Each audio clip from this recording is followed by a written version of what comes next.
Hey guys, welcome back to Boring History to Sleep. Tonight we're drifting quietly into the puzzling tale of letters that sparked a decades-long mystery. A mystery filled with shadows, secrets, and just enough strangeness to keep historians awake long past bedtime. Picture it. A cool evening settles over the streets of Northern California in the late 1960s. Neon signs flicker lazily over empty sidewalks, and somewhere in the quiet, distant sound of traffic, a dark shadow quietly moves unseen. Soon, strange letters filled with cryptic ciphers will arrive, haunting newspapers and baffling police officers. But here's your gentle reality check. You probably won't survive this tale with your curiosity satisfied. Before you settle in, take a quick second to hit that like button and subscribe, only if you really appreciate the content I share. Also, let me know in the comments your location and what local time it is right now. Alright, time to lower the lights, maybe a fan on for that quiet background hum, and together, we'll settle into tonight's adventure. The quiet tension of July 1969 seems ordinary enough, yet beneath that deceptive calm, the first whispers of something dark and peculiar are already unfolding. On a still evening in Vallejo, California, an unsettling crime has taken place.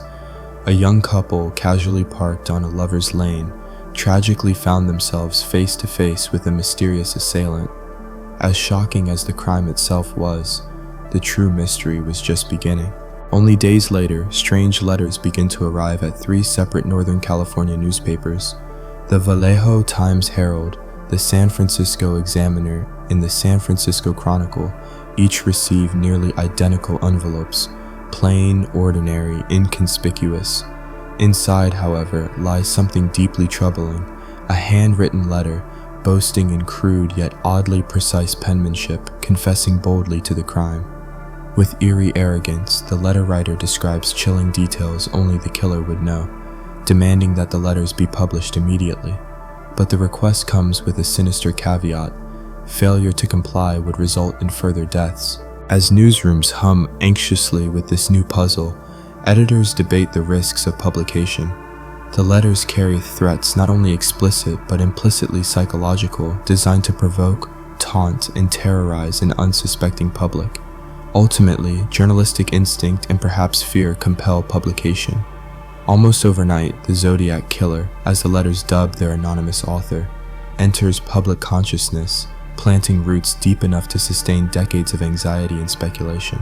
But alongside this confession comes something even more enigmatic: a cipher. Cryptic symbols lined in rows stare blankly from newspaper pages, daring anyone brave enough to decode them.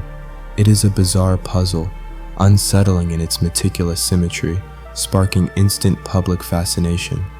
Ordinary citizens, students, professors, and curious codebreakers alike all turn their attention toward this daunting riddle, hoping desperately to unravel its dark message.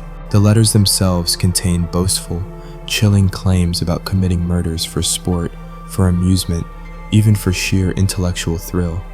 Yet woven between lines of brutality and taunting are oddly philosophical musings, cold reflections on mortality, societal control, and even fame. The Zodiac Killer isn't just demanding attention. He's orchestrating it with a strange sophistication that bewilders law enforcement and captivates the public imagination. In no time, these letters become a grim cultural event as Californians hurry to breakfast tables, scanning newspapers for fresh developments. Police find themselves trapped between two challenges: deciphering the puzzle itself and containing a spiraling sense of panic. The Zodiac Killer, after all, hints darkly at an ongoing campaign of violence. Is this the isolated rage of one twisted individual? Or could the letters represent something even more sinister, a coordinated campaign by multiple perpetrators? Historians still argue whether the Zodiac's early letters point toward a single disturbed mind or something more complex and unsettling. Soon, whispers become louder, debates sharper. Handwriting experts step forward, comparing every stroke, every loop, every suspicious slant of the letters. Initially, confidence is high. Surely handwriting can be identified. Surely the killer cannot hide forever behind ink and paper. But handwriting analysis quickly proves itself as much art as science, unreliable and contentious. Every new expert opinion conflicts with the last, deepening the puzzle instead of clarifying it. Yet even amid these initial frustrations, the letters themselves slowly morph into strange artifacts, symbols of public anxiety as much as criminal intent. For ordinary citizens, these mysterious envelopes arriving at respected newspapers represent a terrifying rupture of daily routine. An unknown, anonymous figure demands attention, bending society's usual stability into something disquietingly fragile. And yet, as troubling as this all is, there is something quietly humorous about the situation too, at least in retrospect. Imagine, for instance, the poor newsroom intern responsible for sorting mail, coffee cup trembling slightly as he realizes exactly what's landed on his desk. Another quiet day at the office, he probably told his friends, until he saw that cipher and realized his peaceful shift had just gone dramatically off script. Meanwhile, law enforcement officials, already burdened with typical crime cases, are thrust unwillingly into a national spotlight. They receive calls from self-declared psychics claiming they can sense the Zodiac's true identity, desperate citizens pointing fingers at odd neighbors, even prank callers reveling in the confusion. From today's perspective, it might be easy to smile sympathetically at the absurdities endured by officers. Phone ringing off the hook, mail flooding in from amateur sleuths, and that creeping realization they were caught up in a case destined to be discussed, debated, and dissected by future historians and podcasters alike. And still, the letters continue. Every few weeks, just as authorities begin to hope the Zodiac's dark campaign might fade away, another ominous envelope arrives. Public fascination deepens, and the Zodiac Killer swiftly becomes an eerie sort of anti-celebrity. Merchants quietly capitalize. Zodiac cipher puzzle sets sold in local stores, cocktail parties organized around attempts to solve the riddles, even teenagers trying their hands at code breaking between algebra homework and weekend hangouts. But no answers emerge, not yet. Instead, these first letters set a foundation for decades of mystery, fascination, and obsession. They invite a bewildering mix of serious investigative inquiry and bizarre cultural phenomena. And as each cipher remains stubbornly undecoded, it creates a timeless riddle that future generations will endlessly debate, hoping perhaps in vain to discover exactly who penned those menacing lines. So tonight, as we drift gently into sleep, keep this paradox quietly in mind.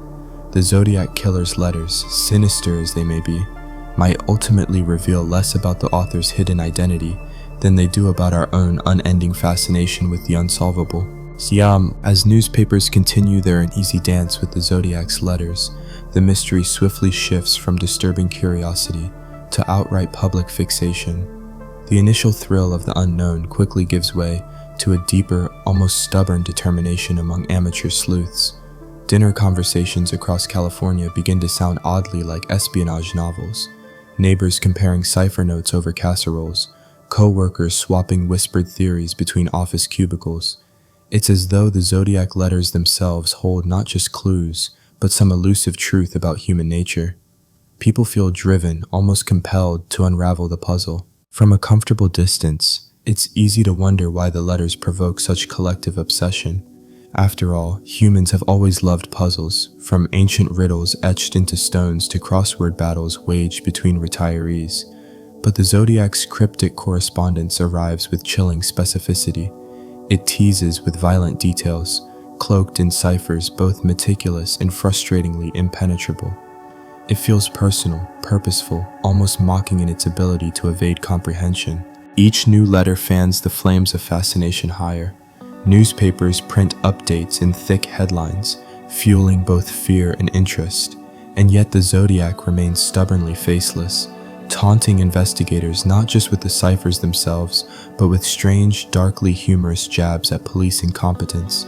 One letter even mockingly suggests police had once spoken directly with the Zodiac himself, casually letting him slip away.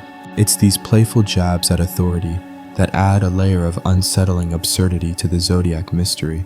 Imagine the exhausted detective grinding through another sleepless night in the station, eyes heavy beneath flickering fluorescence, only to receive another letter practically laughing at his efforts. It's enough to drive anyone quietly mad, or at least send them home seriously questioning their career choices. But beyond mere mockery, these letters carry deeper messages. Amid boasts of violence lie philosophical ramblings, blending menace with twisted reflections on humanity.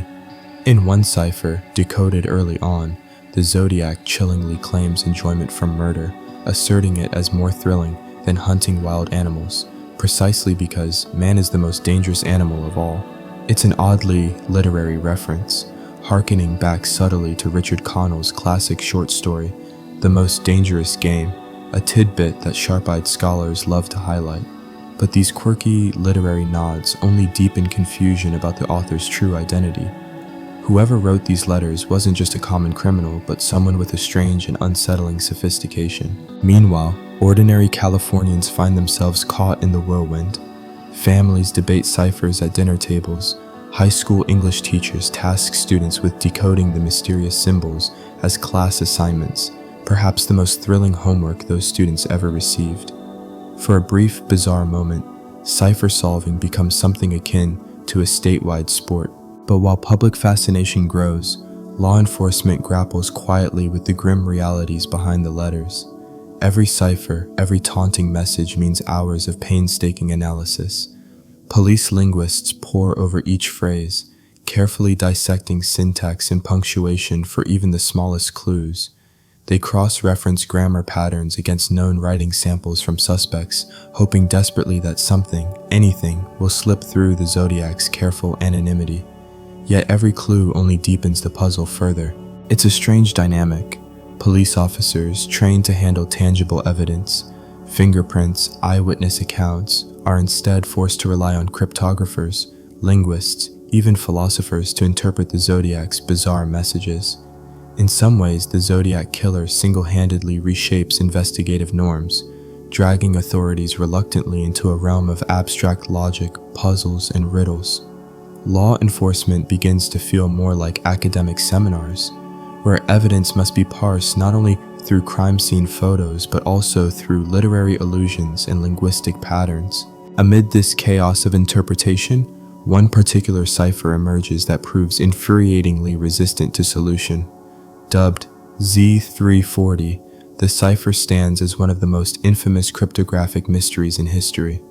Even today, historians still argue whether the Z340 cipher truly held meaningful secrets, or if the Zodiac simply created a puzzle so complex it would perpetually frustrate investigators, a sinister practical joke stretching endlessly into the future. As professional cryptologists struggle and debate, ordinary citizens are equally drawn into this battle of wits. Across the country, letters pour into police stations and newspapers, each one promising to have solved the cipher. Amateur sleuths claim wildly varying results. Some insist the cipher hides profound, terrifying revelations. Others argue it's merely an elaborate hoax designed to waste everyone's time. Police sift through these submissions with weary resignation, half hoping for answers but increasingly convinced the Zodiac simply delights in stirring chaos. Yet amidst the flood of false leads, a genuine breakthrough finally arrives. Not from FBI linguists or professional cryptographers, but from an ordinary schoolteacher and his wife. Donald and Betty Hardin sit at their kitchen table in Salinas, California, patiently assembling homemade cipher charts, methodically testing each possible substitution. Late one quiet evening, they find something shocking. A coherent, chilling message begins to emerge. They decode a cipher clearly boasting of murder and mocking humanity, ending with a disturbing declaration that the killer finds thrill and amusement in slaughter. The Hardins' discovery ignites headlines. Newspapers praise their ingenuity, while police quietly admit professional frustration that two amateur enthusiasts cracked the cipher first. For ordinary Californians, it's proof that the Zodiac Killer's mystery belongs not just to law enforcement, but to every curious citizen, brave or foolhardy enough to attempt decoding these riddles. And for a brief moment, Donald and Betty become reluctant celebrities, thrust from quiet obscurity into media spotlights. Imagine explaining to neighbors at the next barbecue how you cracked a killer's cipher between bites of potato salad, a surreal scenario few could anticipate. Despite the thrill of this breakthrough, however, the decoded message brings no actual resolution. It reveals no names, no hints of identity, only darkly mocking boasts of superiority, leaving law enforcement as frustrated as ever. The Zodiac remains free, his identity as elusive as before, even as his letters continue arriving, mocking police failure, teasing future murders, forever hiding behind anonymous penmanship. So tonight, as our story slowly moves forward, keep quietly in mind this strange paradox. Decoding one cipher merely deepened the mystery of the others. Each Zodiac letter, even when solved, becomes yet another puzzle, another frustration, another unsolvable riddle. And perhaps that's exactly what the Zodiac intended all along, to create mysteries endlessly recursive, forever tantalizing, yet forever unresolved. As experts sift through cipher solutions and the Zodiac's chilling proclamations echo through late-night conversations, investigators turn their weary eyes toward handwriting analysis, a method long trusted in the realm of criminal justice. At first glance, the Zodiac's penmanship appears messy, erratic even, yet curiously distinct. Every stroke feels simultaneously rushed and painstakingly deliberate, prompting authorities to believe that the handwriting itself might hold a critical clue. Teams of forensic handwriting experts gather to painstakingly dissect each letter. The nuances are dizzying. Was the killer left-handed, or did he merely feign awkwardness to obscure his true style? Did his unusually angular lettering imply frustration or a calculating mind purposefully hiding behind chaos?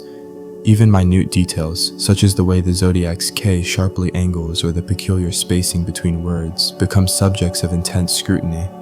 At times, the process feels almost comedic, grown professionals earnestly debating the existential significance of an off-center dot on the letter I. Yet, humor aside, handwriting analysis is serious business. Law enforcement knows that handwriting is often deeply personal, as unique as fingerprints. If they can identify a match between the Zodiac's handwriting and that of a known suspect, they might finally bring resolution to the anxiety-gripping California. But as with every aspect of the Zodiac investigation, nothing comes easy. The killer's handwriting defies straightforward categorization, stubbornly refusing to reveal any easily identifiable traits. Every supposed lead dissolves into debate and contradiction. Amid these frustrations, suspicion naturally drifts toward potential suspects. Authorities quietly begin gathering handwriting samples from known criminals and persons of interest, hoping desperately that a match will emerge. Their first major target is Arthur Lee Allen, a name destined to echo repeatedly through Zodiac lore. Allen fits several key Zodiac characteristics. His odd mannerisms, unsettling conversations, and a suspiciously intimate knowledge of certain case details have already made him a subject of whispered accusations. His handwriting sample, secured after careful surveillance, sends ripples of anticipation through police headquarters. But excitement quickly gives way to confusion. Allen's handwriting seems curiously at odds with the Zodiac's known letters. Experts frown, shake their heads, and debate fiercely. Could Allen have deliberately disguised his handwriting? After all, skilled criminals sometimes alter their script to fool investigators. But skepticism grows as analysts struggle to confirm any definitive match. Thus begins the frustrating cycle of hope and disappointment, suspicion and dismissal that will haunt the Zodiac investigation for decades to come. Around this time, another unsettling question emerges among the handwriting specialists. Could multiple authors have penned these letters? What if authorities were looking for one killer, but the letters were actually composed by more than one individual? The theory feels quietly explosive. If multiple authors were involved, the complexity of the investigation multiplies exponentially. Each handwriting anomaly might indicate not clever deception, but entirely separate personalities and motivations. Historians still argue whether these inconsistencies indicate a single, extremely cunning criminal or multiple pranksters joining forces to confuse authorities and terrify the public. Yet, for now, most experts lean toward believing the letters came from a single hand. Handwriting experts insist that despite variations, certain subtle patterns consistently recur throughout Zodiac's correspondence. They highlight features like a uniquely shaped lowercase g, slightly inconsistent spacing between letters, and an odd tendency toward rushed, sharp strokes at line endings.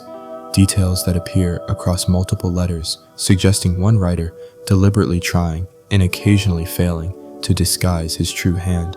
Amid these technical discussions, the general public watches eagerly, convinced that handwriting analysis will soon deliver the killer's identity. Newspapers print side-by-side comparisons of known Zodiac letters with samples from various suspects, inviting readers to play amateur analyst from the comfort of their breakfast tables. Households argue passionately over coffee. Look at that looped Y, it's identical. Or, no, the slant's clearly different, he couldn't possibly be the killer. Thus, handwriting analysis becomes more than a forensic tool. It turns into a community obsession, a darkly thrilling puzzle that brings ordinary citizens directly into the investigative drama. But handwriting experts privately grow frustrated. Each new letter arriving from the Zodiac seems deliberately inconsistent with previous letters. Could he be purposely playing games, altering his style each time to mock and mislead authorities?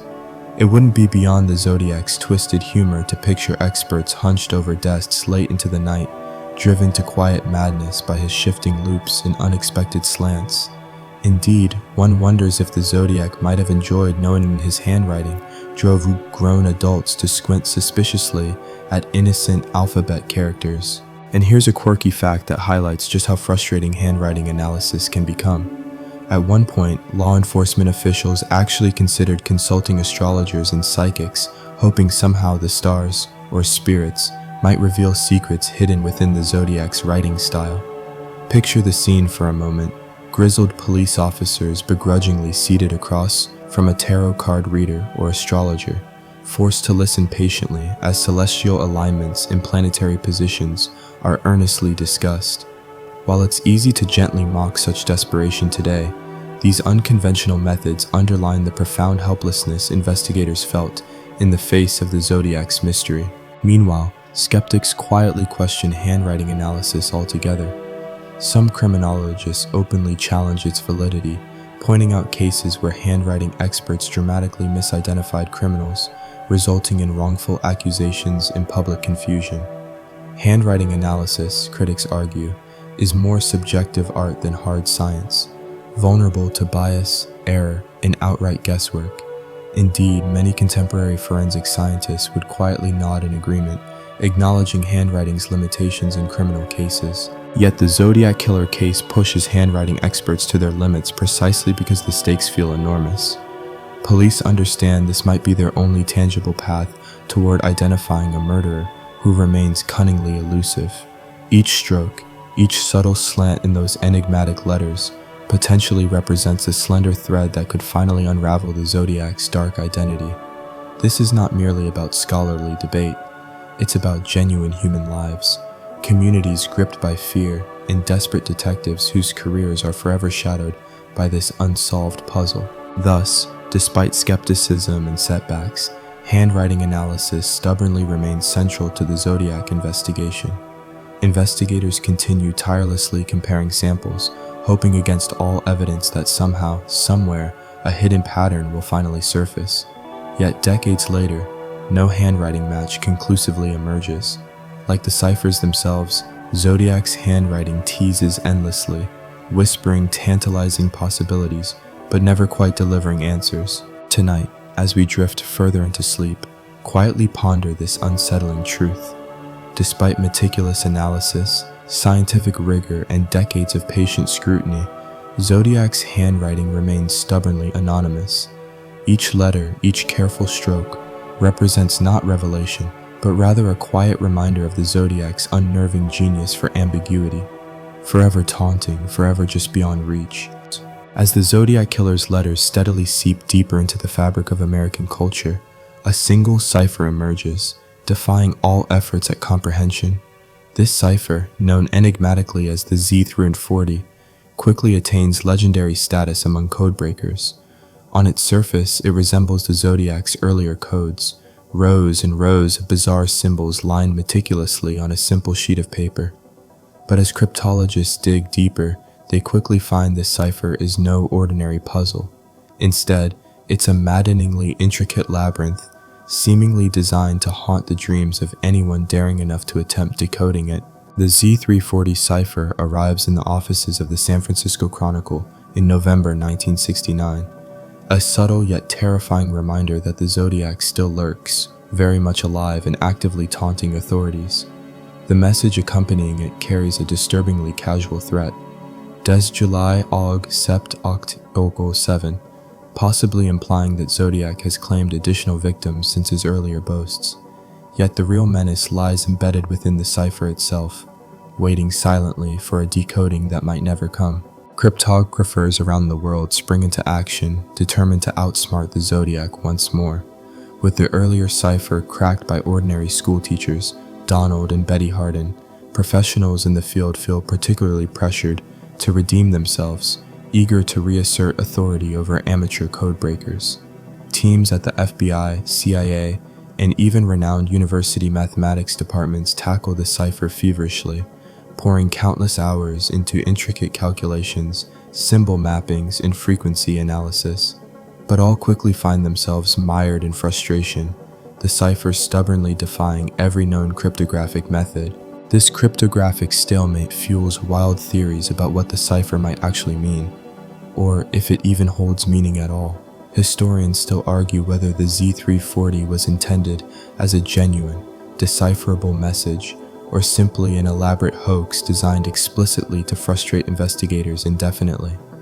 Perhaps the Zodiac was merely playing a twisted psychological game, deliberately creating a puzzle with no solution, watching gleefully as experts stumbled over themselves in frustration.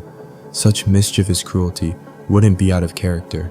After all, the Zodiac had already demonstrated a disturbing talent for manipulating public fear and fascination alike. Yet despite such theories, many cryptologists stubbornly cling to hope.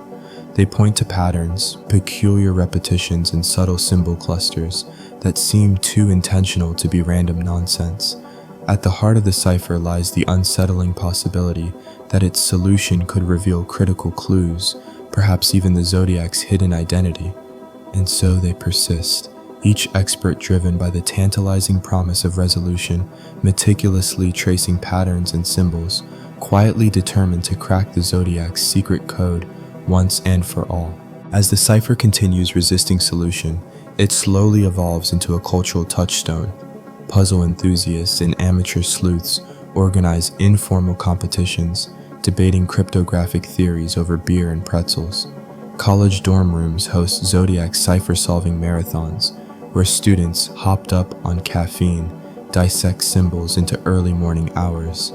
And perhaps most amusingly, small businesses even start selling novelty Zodiac cipher merchandise, mugs emblazoned with the mysterious code, notebooks featuring its cryptic symbols. Imagine sipping coffee from a cup whose decoration might literally represent a killer's taunts. It's both darkly comic and slightly unsettling, a reflection of America's quirky fascination with the unsolved. Meanwhile, conspiracy theories bloom wildly around the stubborn cipher. Online forums buzz with speculation. Some propose that the cipher holds coordinates pointing toward buried evidence, while others insist it contains elaborate political messages masked beneath cryptic symbols. One particularly fringe group even suggests that the Zodiac was secretly communicating with extraterrestrials, creating ciphers to encrypt messages beyond earthly comprehension. Because, naturally, when earthly solutions fail, aliens are the logical next step. Yet for most serious cryptologists, the Zodiac cipher represents a profound professional challenge, a gauntlet thrown down by an unknown adversary, daring them to solve the impossible. Deciphering Z340 becomes a badge of honor, its allure only growing stronger with each passing decade. Universities quietly offer grants for cipher analysis, professors incorporating Zodiac mysteries into their courses, students eagerly enrolling in hopes of finally cracking what generations before them failed to decode. Meanwhile, law enforcement agencies reluctantly admit growing skepticism about the cipher's practical usefulness. Investigators privately concede that even if decoded today, decades later, the cipher might yield little actionable information. Any names revealed might reference individuals long deceased, any clues pointing to evidence likely lost to time and circumstance. Yet cryptologists persist stubbornly, because the cipher no longer represents merely a criminal puzzle, but a historical enigma demanding solution. It symbolizes humanity's eternal quest to impose order upon chaos, clarity upon confusion. And as efforts continue, strange historical parallels begin emerging. Scholars quietly note similarities between Zodiac's methods and those of historical figures renowned for encoded writings, from Renaissance mystics obsessed with secret alchemical symbols to Cold War spies employing complex cipher systems. Could the Zodiac have studied such historical figures, borrowing deliberately from past cryptographic masters to craft his infamous puzzles? The thought adds a strange scholarly twist to an already deeply layered mystery. Here's one particularly quirky fact for bedtime contemplation. Among the countless attempts at solving Z340, a few enthusiasts even tried reading it backward or upside down, hoping against logic that Zodiac hid his secrets in directions no sane cryptographer would expect. Imagine spending months analyzing a puzzle, only to realize your months-long obsession hinged on flipping a page upside down, a moment as comedic as it is profoundly frustrating. As decades pass, Z340 remains unsolved, silently mocking every attempt at comprehension. Cryptologists age, retire, pass away, replaced by younger generations, equally driven by curiosity and ambition. New technologies arrive, including sophisticated computer algorithms and artificial intelligence, each promising potential breakthroughs yet repeatedly hitting cryptographic walls. Even the most powerful computational systems, capable of unimaginable calculations, stumble helplessly before Zodiac's carefully designed puzzle. And yet, strangely enough, the inability to decode Z340 doesn't diminish public fascination. It enhances it. Each new failed decoding attempt renews public interest, reawakens the old debate, and rekindles hope that someday the cipher's hidden secrets might finally be laid bare. Thus, paradoxically, failure itself becomes part of Zodiac's enduring legend, ensuring the cipher's immortality as a tantalizing mystery forever poised just beyond humanity's grasp. Tonight, drifting quietly towards sleep, gently ponder this curious truth. Zodiac's unsolvable cipher might have been deliberately designed to never surrender its secrets. Perhaps it's less a puzzle than an eternal challenge, a cryptographic riddle intended to provoke, tantalize, and eternally frustrate anyone brave enough or foolish enough to attempt solving it.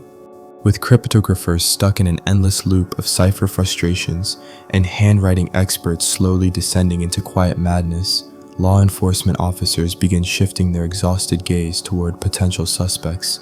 After all, someone, somewhere, must have penned these sinister letters. Surely, among the growing list of suspicious individuals, the Zodiac's true identity is quietly lurking. Suspect after suspect emerges from the shadowy fringes of California society, each appearing oddly plausible in isolation, yet maddeningly improbable upon closer scrutiny.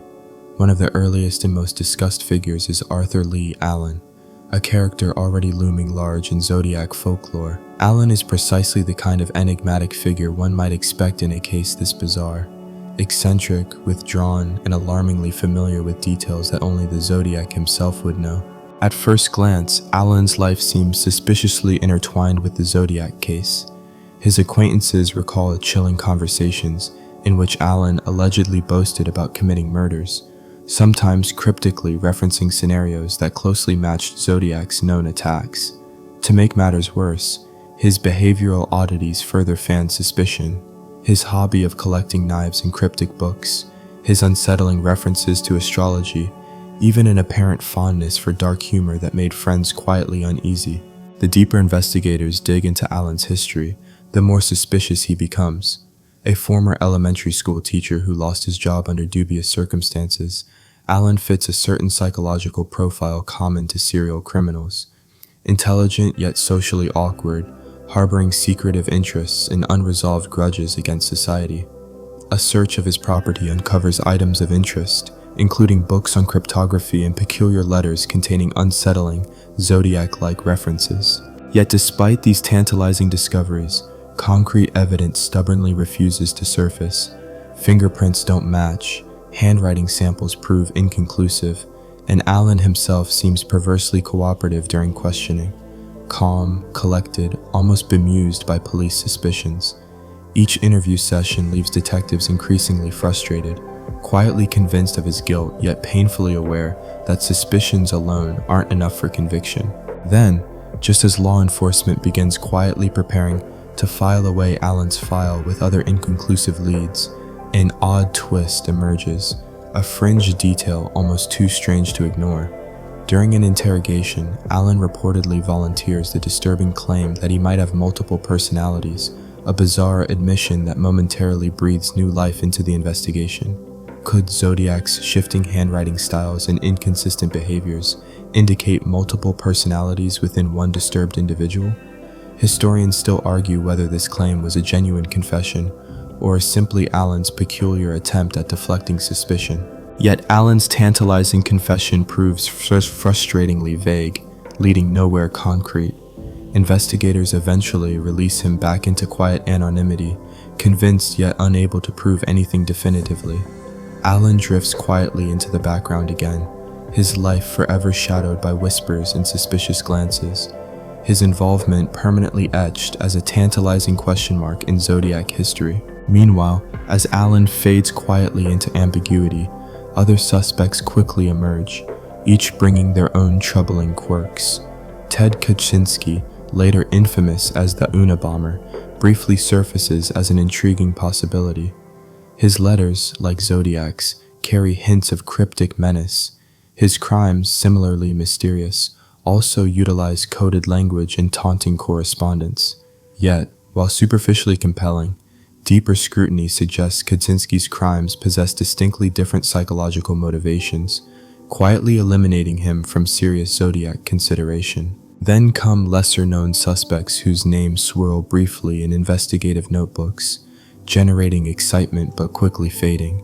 Individuals like Gary Francis Post or Lawrence Kane are proposed by amateur detectives, their names echoing through forums and online communities, igniting short-lived frenzy before quietly dissipating. Each suspect's case file holds eerie circumstantial alignments, geographical proximity, peculiar behavioral patterns, cryptic statements overheard by neighbors. But inevitably, definitive proof remains stubbornly elusive. The public's fascination with suspects fuels endless speculation, debates becoming practically a pastime among true crime enthusiasts. Families argue passionately over dinner. Surely Alan must be Zodiac, just look at the facts, countered sharply by relatives convinced the evidence points elsewhere. Zodiac suspects become oddly familiar figures in popular imagination, transformed into shadowy archetypes representing humanity's endless fascination with hidden evil. But amid suspect debates, a quirky, lesser-known theory begins quietly circulating, a fringe speculation that perhaps the Zodiac Killer wasn't a single person at all, but a coordinated effort involving multiple individuals. This theory gains attention primarily among amateur sleuths who point to Zodiac's erratic handwriting, inconsistent behavioral clues, and oddly divergent messages. Could multiple conspirators be collaborating, creating confusion and overwhelming investigators through deliberately contradictory clues? While the authorities generally dismiss the multiple conspirators theory as overly elaborate, historians still occasionally debate its plausibility. After all, collaboration might neatly explain certain persistent mysteries, such as Zodiac's baffling shifts in tone or subtle variations in linguistic style. But this theory remains largely confined to curious enthusiasts and late-night message boards, quietly acknowledged as fascinating yet ultimately unprovable. Perhaps most amusingly, the Zodiac suspect craze spawns some truly bizarre cultural phenomena. Most notably, mature sleuths quietly turning on each other, pointing fingers at neighbors, co-workers, even family members. Imagine a holiday dinner turning suddenly tense when someone casually jokes about Uncle Bob's odd handwriting or Cousin Edna's unsettling fascination with astrology. Suspicions spiral quietly out of control, paranoia simmering beneath suburban pleasantries, all quietly encouraged by Zodiac's mischievous ambiguity. Meanwhile, law enforcement privately struggles beneath the suspect deluge, quietly acknowledging frustration that each promising lead inevitably falls short. Detectives grow exhausted by endless theories, anonymous tips flooding their desks daily, letters claiming intimate Zodiac knowledge, phone calls whispering accusations, even psychics promising mystical revelations. Each theory, each new suspect, becomes yet another dead end, quietly frustrating detectives whose careers are increasingly overshadowed foreshadowed by this unresolved enigma. The cycle becomes almost predictable. Authorities identify a suspect, briefly excited by tantalizing evidence. Public enthusiasm peaks. The investigation moves forward eagerly, only to crash repeatedly against a frustrating lack of definitive proof. Slowly but inevitably, suspects fade again into ambiguity, their names becoming little more than whispered ghosts haunting investigative archives. Tonight, drifting gently towards sleep, quietly ponder this curious irony. Despite meticulous investigation, thousands of suspect interviews, and decades spent chasing shadows, the Zodiac Killer's identity remains stubbornly hidden. Perhaps this is Zodiac's cruelest joke, watching quietly from the shadows as investigators tirelessly chase the illusion of clarity, forever tantalized yet forever denied any true revelation. By the early 1970s, one suspect in particular has risen above the others, casting a long shadow across the Zodiac Killer investigation: Arthur Lee Allen. He becomes, in the minds of many, synonymous with the Zodiac case itself, an unsettling figure whose presence lingers persistently, never quite yielding definitive answers. Allen is intriguing, troubling, and profoundly enigmatic, precisely the kind of suspect who haunts detectives' dreams. Authorities first turn their full attention toward Allen following a chilling tip from one of his close acquaintances, Don Chaney. Chaney quietly confesses to police that Allen once made disturbingly specific statements about his desire to hunt people, references oddly consistent with details mentioned in Zodiac's letters. These remarks alone propel Allen directly into the investigative spotlight. Within days, police quietly set in motion surveillance operations, closely monitoring Allen's everyday movements, convinced that this strange, solitary figure might indeed hold the key to Zodiac's true identity. Yet, the more police examine Allen's life, the more puzzling he becomes. On the surface, Allen seems oddly mundane, an ordinary man living an unremarkable existence. A former elementary school teacher living with his mother in Vallejo, Allen spends his days quietly, moving slowly through routines that reveal little excitement. Yet beneath this calm exterior, police quickly discover unsettling layers: Allen's troubling fascination with cryptography and astrology, his obsession with weapons, and his habit of casually referencing violence in conversation. Allen's behavioral oddities swiftly become legend among detectives. His residence, carefully searched by authorities, yields a disturbing collection of books on murder, knives, explosives, and bizarre trinkets. Investigators unearth materials referencing The Most Dangerous Game, echoing the chilling literary reference previously made by Zodiac himself. This single unnerving detail alone sends detectives into quiet, determined frenzy. Could Allen's fascination with the same literary theme prove his connection to Zodiac? Further investigation uncovers troubling statements from Allen's associates. Friends recall unsettling anecdotes, Allen casually boasting about murder scenarios eerily reminiscent of Zodiac's confirmed crimes. A former co-worker even recalls Allen explicitly describing a desire to terrorize people, casually mentioning how sending threatening letters might amplify public fear and confusion. These anecdotes slowly pile up, quietly shaping a narrative in which Allen fits disturbingly well as the Zodiac figure. Yet for all the unsettling circumstantial evidence, frustrating inconsistencies persistently undermine the case against Allen. Handwriting experts painstakingly compare Zodiac letters to samples of Allen's penmanship, only to arrive repeatedly at inconclusive results. Fingerprints collected at crime scenes stubbornly refuse to match Allen's own. Authorities quietly grow increasingly frustrated, trapped in a paradoxical cycle, evidence pointing toward Allen, yet never conclusively pinning him down. Adding complexity, Allen himself proves a profoundly elusive interviewee. Detectives who meet with Allen describe a strange, unsettling calmness about him, almost as if he quietly relishes being suspected yet refuses to explicitly confirm or deny involvement. He answers questions cryptically, occasionally dropping hints about multiple personalities or amnesia, claims investigators quietly dismiss as psychological misdirection intended to deepen confusion. Allen, it seems, enjoys quietly playing games with authorities, perpetually hovering between innocence and guilt. Meanwhile, amateur sleuths across America eagerly seize upon Allen as Zodiac's prime suspect.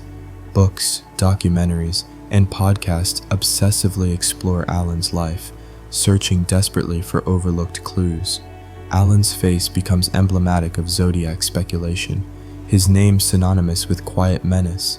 Families debate his guilt at dinner tables, teenagers whisper theories during lunch breaks, and suburban households quietly speculate whether this seemingly ordinary neighbor might actually embody hidden evil.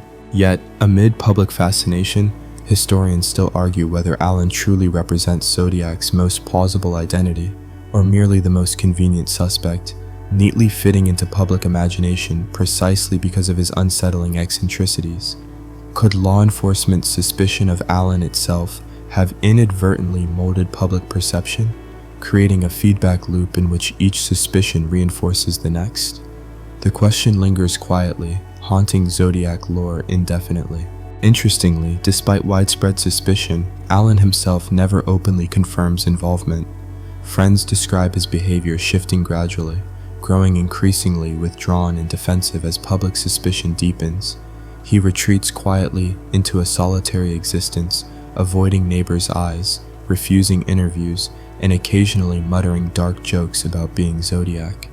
This behavior only deepens suspicion, suggesting a man perhaps burdened by hidden guilt, or simply one tormented by relentless accusations. In a particularly quirky twist, Alan undergoes a polygraph test administered by law enforcement, yet even here, the results yield frustrating ambiguity. Though initially deemed inconclusive, later re-examinations suggest possible deception. But with polygraph technology notoriously unreliable, these results quietly fade into investigative footnotes, offering tantalizing hints yet never definitive proof. Alan's legal troubles continue in subsequent years, including unrelated charges of child molestation, crimes that further darken public perception. Authorities briefly hope these charges might encourage Alan to confess Zodiac involvement in exchange for leniency. Yet Alan remains stubbornly silent, quietly serving his prison term without revealing any Zodiac-related secrets. Upon release, he resumes life quietly, haunted by suspicion, yet never openly addressing it again. In later years, advancements in DNA testing momentarily promise resolution. Authorities attempt comparisons between Zodiac-related evidence and Alan's genetic samples. Yet frustratingly, contamination, degradation, and limited forensic samples all conspire against definitive conclusions. Each hopeful breakthrough dissolves quietly into disappointment, another investigative dead end that adds to Zodiac's enduring enigma. In 1992, Alan dies quietly at his home in Vallejo, his passing reigniting Zodiac speculation yet again. Authorities hope a posthumous search might finally uncover hidden secrets. Yet once more no definitive proof emerges. Alan's belongings yield nothing conclusive, no secret cipher keys, no handwritten confessions. Even his death, rather than ending Zodiac speculation, only amplifies it, forever cementing Alan as the most tantalizing yet inconclusive suspect in Zodiac lore. Yet here's an intriguing fringe tidbit historians love mentioning. Shortly after Alan's death, mysterious Zodiac letters briefly resurface. Authorities quickly dismiss these as likely hoaxes or copycats, yet they deepen speculation among amateur sleuths. Could Alan have carefully prepared letters to be mailed posthumously, a final macabre joke played upon authorities? Though improbable, the theory quietly highlights the endless fascination surrounding Alan's ambiguous legacy. Tonight, as sleep draws closer, quietly reflect upon this unsettling paradox. Arthur Lee Allen remains simultaneously Zodiac's most plausible suspect and yet eternally unproven. His life, haunted by suspicion and shadowed by endless speculation, symbolizes humanity's relentless yet futile pursuit of certainty, forever tantalizingly close yet frustratingly beyond reach. While Arthur Lee Allen remains the prime suspect in the minds of many, the case's strange layers demand another approach, one less fixated on names and more focused on minds. The Zodiac didn't just kill, he played, he watched, he wrote. And with every eerie letter and cipher, he revealed pieces not just of events, but of himself. So law enforcement turns to psychology, hoping that if they can't name the killer, they might at least understand him. In stepped the burgeoning field of criminal profiling, a still young discipline in the 1970s, inspired partly by work done on other infamous cases, like that of the Boston Strangler. Profilers start combing through Zodiac's letters, crime scenes, and public behavior to sketch the blurry outline of a mind in motion. The results are equal parts chilling and perplexing. According to early FBI profiles, Zodiac likely possesses above-average intelligence, perhaps even bordering on gifted, not necessarily genius, but certainly clever. He demonstrates methodical planning, a flair for control, and a disturbing flair for dramatic expression. He likely enjoys manipulating others, thrives on media attention, and feels empowered by the chaos he stirs. In short, a narcissist with a flair for theater. He is not, however, simply a mindless brute. The writing is too careful, the timing too deliberate. Some profilers suggest he may have a background in the military or law enforcement, citing his apparent knowledge of codes, tactical ambushes, and firearms. Others propose an academic background, perhaps a frustrated writer or failed scholar, someone smart, bitter, and deeply resentful of being ignored. One mainstream historical fact adds texture to this profile. During the 1960s and 1970s, psychological profiling was still more of an art than a science. The FBI's behavioral science unit was just starting to systematize its approaches, later becoming famous through pop culture and shows like Mindhunter. At the time of the Zodiac killings, much of what profilers offered was based as much on intuition and anecdotal precedent as hard data. Still, the theories painted an eerily specific picture. Zodiac was likely a white male, aged 25 to 45 at the time of the murders. He may have struggled with employment, had a history of failed relationships, or lived with overbearing family. A loner, possibly someone harboring fantasies of revenge or domination since adolescence. His obsession with symbols and ciphers hinted at a desire not just to kill, but to be understood, or at least decoded. But perhaps the strangest detail in these psychological portraits is the speculation around Zodiac's emotional detachment. Several profilers suggest he may be a classic sociopath, devoid of empathy and skilled at mimicking normal behavior to evade detection. One profiler, in a private memo, even muses that Zodiac could have attended one of his own press conferences watching calmly from the back of the room, thrilled at the commotion he caused. This eerie theory isn't as outlandish as it seems. Serial killers have attended their own crime scenes, and in at least one confirmed case, Dennis Rader, the BTK killer, the murderer worked in a community role while secretly taunting police with riddles. So yes, it's not entirely impossible that the Zodiac, khakis pressed and hair neatly combed, once walked among reporters, perhaps even shook a detective's hand, or smiled at a news anchor behind the scenes. And here's a fringe tidbit that leans more into the bizarre than the evidentiary. One independent profiler once argued that the Zodiac letters carried signs of literary narcissism. That is, the writer saw himself not merely as a killer, but as a character in a story, his own twisted saga. Some even argue that the use of names like Zodiac and symbols like his infamous crosshair logo are signs he was crafting a brand. Not unlike a villain in a comic book, complete with monogrammed insignia. It's unsettling, but weirdly plausible in a world where headlines become performance stages. As these profiles circulate, they guide law enforcement's approach, shaping interviews and suspect criteria. Police begin favoring suspects with backgrounds in education, technology, or military service, men with quiet tempers and a knack for codes. A few names briefly rise to attention because they check these psychological boxes. But like Alan before them, they melt away under scrutiny, their eerie similarities unable to compensate for a lack of real evidence. The profiles also hint at another theory, one not often discussed outside dark academic corners. Some psychologists begin to suspect that Zodiac may have stopped killing not because he was caught or died, but because he achieved his psychological goal. He created fear, manipulated millions, and became infamous. In a way, he won, and with that, his compulsion might have eased. The desire to kill could have been replaced by the satisfaction of being forever remembered. There's something chilling about that idea, that a person could simply decide they were done with murder the same way someone decides they're done with chess. It adds an existential emptiness to the case, as if all the violence was merely a performance, and once the audience was big enough, the curtain quietly dropped. Of course, not all profilers agree. Some argue that Zodiac may have been institutionalized, killed in an unrelated incident, or perhaps simply evolved into a different persona entirely, abandoning the Zodiac identity for new methods or new crimes. The unsettling reality is that serial killers don't always follow predictable arcs. Some disappear, dissolve into society, or simply age out of their compulsion. But even amid academic disagreements, one thing becomes clear. Understanding the Zodiac's psychology is like staring into a dark mirror. What emerges isn't just a portrait of one man, but a reflection of how society reacts to fear, ambiguity, and the hunger for answers.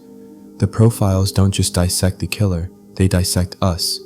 Our need to name evil, our comfort in believing it has a face, a history, a motive, and perhaps most sobering of all, is the quiet consensus that if Zodiac hadn't sent letters, he might never have been caught or even noticed. The ciphers and taunts intended to establish dominance were also his greatest vulnerability. Without them, he'd be just another cold case, an anonymous blip in the crime logs.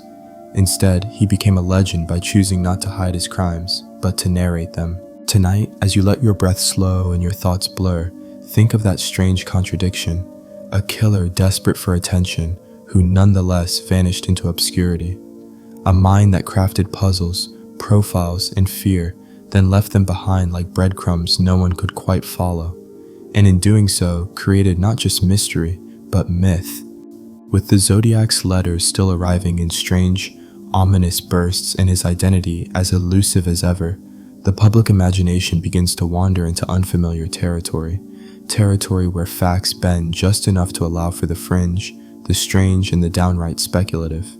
If the Zodiac Killer was never caught, then maybe, just maybe, we've all been looking in the wrong place.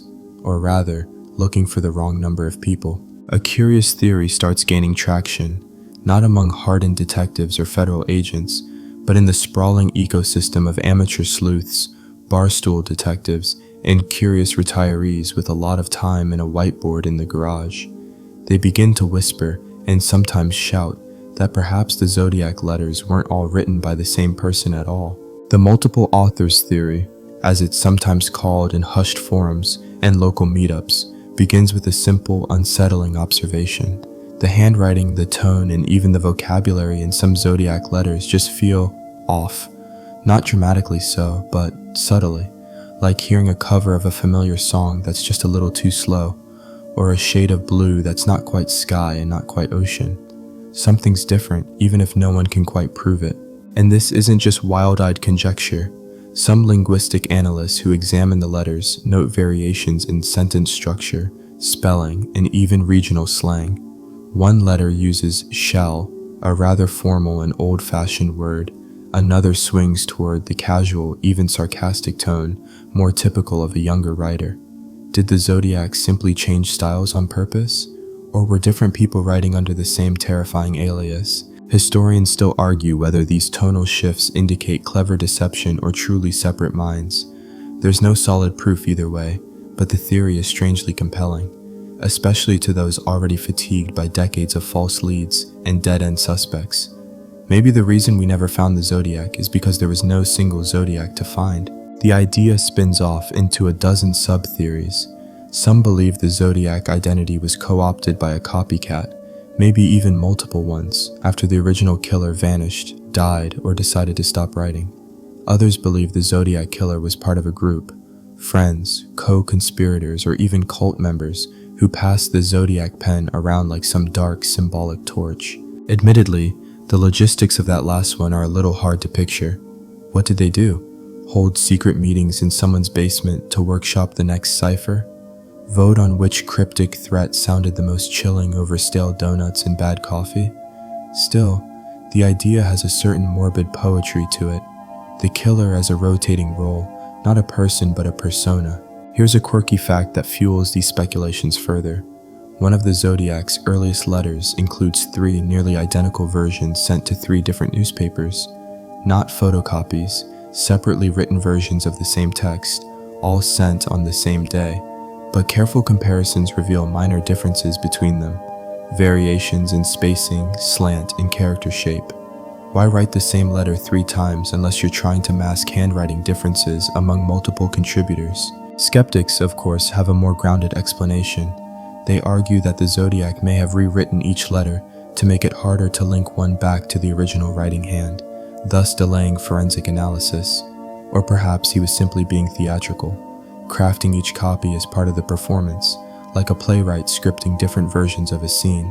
But to believers in the multiple authors theory, those variations are the crack in the wall, the proof that something larger and more coordinated was at play. Another strange tidbit: over time, some of the Zodiac's letters begin including references to crimes that authorities never link back to the confirmed Zodiac murders. These letters often mention killings that can't be verified, or details that don't match known incidents. Are these invented stories, or the work of someone else trying and failing to mimic the original Zodiac's pattern? By the mid-1970s, the quality of Zodiac's letters appears to degrade. The handwriting grows messier, the threats less sharp, the ciphers more erratic. Police quietly speculate whether someone else had taken up the Zodiac mantle, hoping to capitalize on the mystery and fear without fully understanding the craft behind it. And just like that, the multiple Zodiacs idea gains a foothold. It becomes the backbone of late-night debates and obscure Reddit threads, where users share their own cipher breakdowns and handwriting comparisons with the passion of doctoral candidates defending theses that nobody asked for. Of course, the theory comes with its own hazards. Once you suggest more than one author, suddenly every letter becomes suspect. Which ones are genuine? Which ones are fakes? And how do you tell the difference when the original writer was already so skilled at sowing confusion? It's a bit like trying to identify a forgery when you're not even sure what the real thing looked like to begin with. Law enforcement, for the most part, remains skeptical. The FBI and SFPD prefer simpler theories: single suspects, direct evidence, logical chains of causality. The idea of a rotating cast of letter-writing killers is a little too cinematic, even for them, but they don't rule it out entirely. Behind closed doors, some investigators quietly admit that certain Zodiac letters just don't sit right. Not in tone, not in style, and not in intent. But here's where it gets especially unnerving. If there were multiple Zodiacs, whether coordinated or merely opportunistic, it makes solving the case nearly impossible. How do you identify a killer when the crimes and letters may belong to different people? How do you build a profile or match DNA or verify handwriting if there's no fixed origin? The mystery becomes water, slipping between the fingers of even the most determined investigator. And so, the theory endures, not because it's the easiest explanation, but because it fits the chaos. Because in a case already shrouded in ambiguity and contradiction, the idea that there may have been more than one author somehow makes a twisted kind of sense. Tonight, as your eyes grow heavy and the symbols in your mind begin to blur, consider this. Maybe the most terrifying thing about the Zodiac letters isn't the violence they threatened, but the uncertainty they still carry. Perhaps the Zodiac isn't one man, but a shared madness, echoing through typewriters and ballpoint pens, haunting not just California, but every person who's ever tried to bring meaning to the meaningless. As investigators sift through the growing pile of Zodiac letters, some eerie, others outright bizarre, one question keeps bubbling to the surface: how many of these actually came from the real killer? Because somewhere between 1969 and the mid-70s, the tone starts to change. What began as precise, boastful, and oddly literary starts drifting into rambling threats, vague claims, and a whole lot of maybe this, maybe that. For seasoned detectives, this shift doesn't just raise eyebrows, it sets off alarm bells. Welcome to the world of Zodiac copycats. From the moment the Zodiac's letters went public, their disturbing poetry and chilling ciphers captivated more than just law enforcement and code breakers. A very different group of people took notice. The ones who saw an opportunity to join the performance, to step into the dark spotlight, even if only briefly. And so, the copycat letters began. At first, they were fairly easy to spot. Rushed handwriting, clumsy phrasing, and threats that felt more like playground bravado than criminal genius. But as the case grew more infamous, the fakes grew bolder and more sophisticated.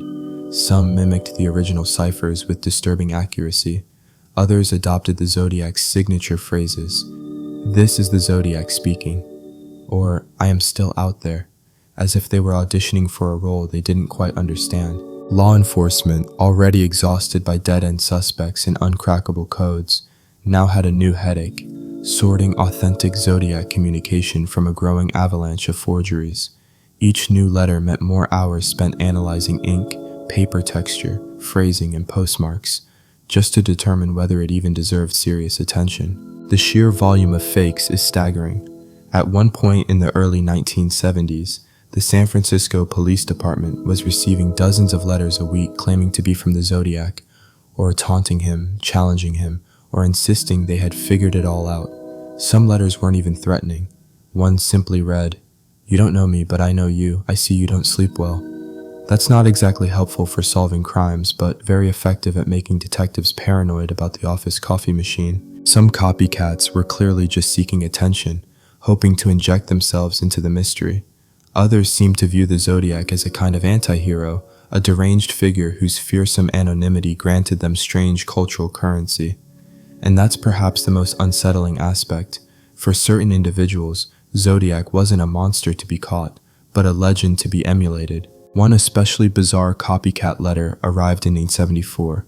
It referenced The Exorcist, calling the film the best satirical comedy I've ever seen. The tone was strange, mocking, absurd, and nowhere near as composed or sharp as Zodiac's earlier messages. It signed off, as many did, with the iconic Zodiac crosshair.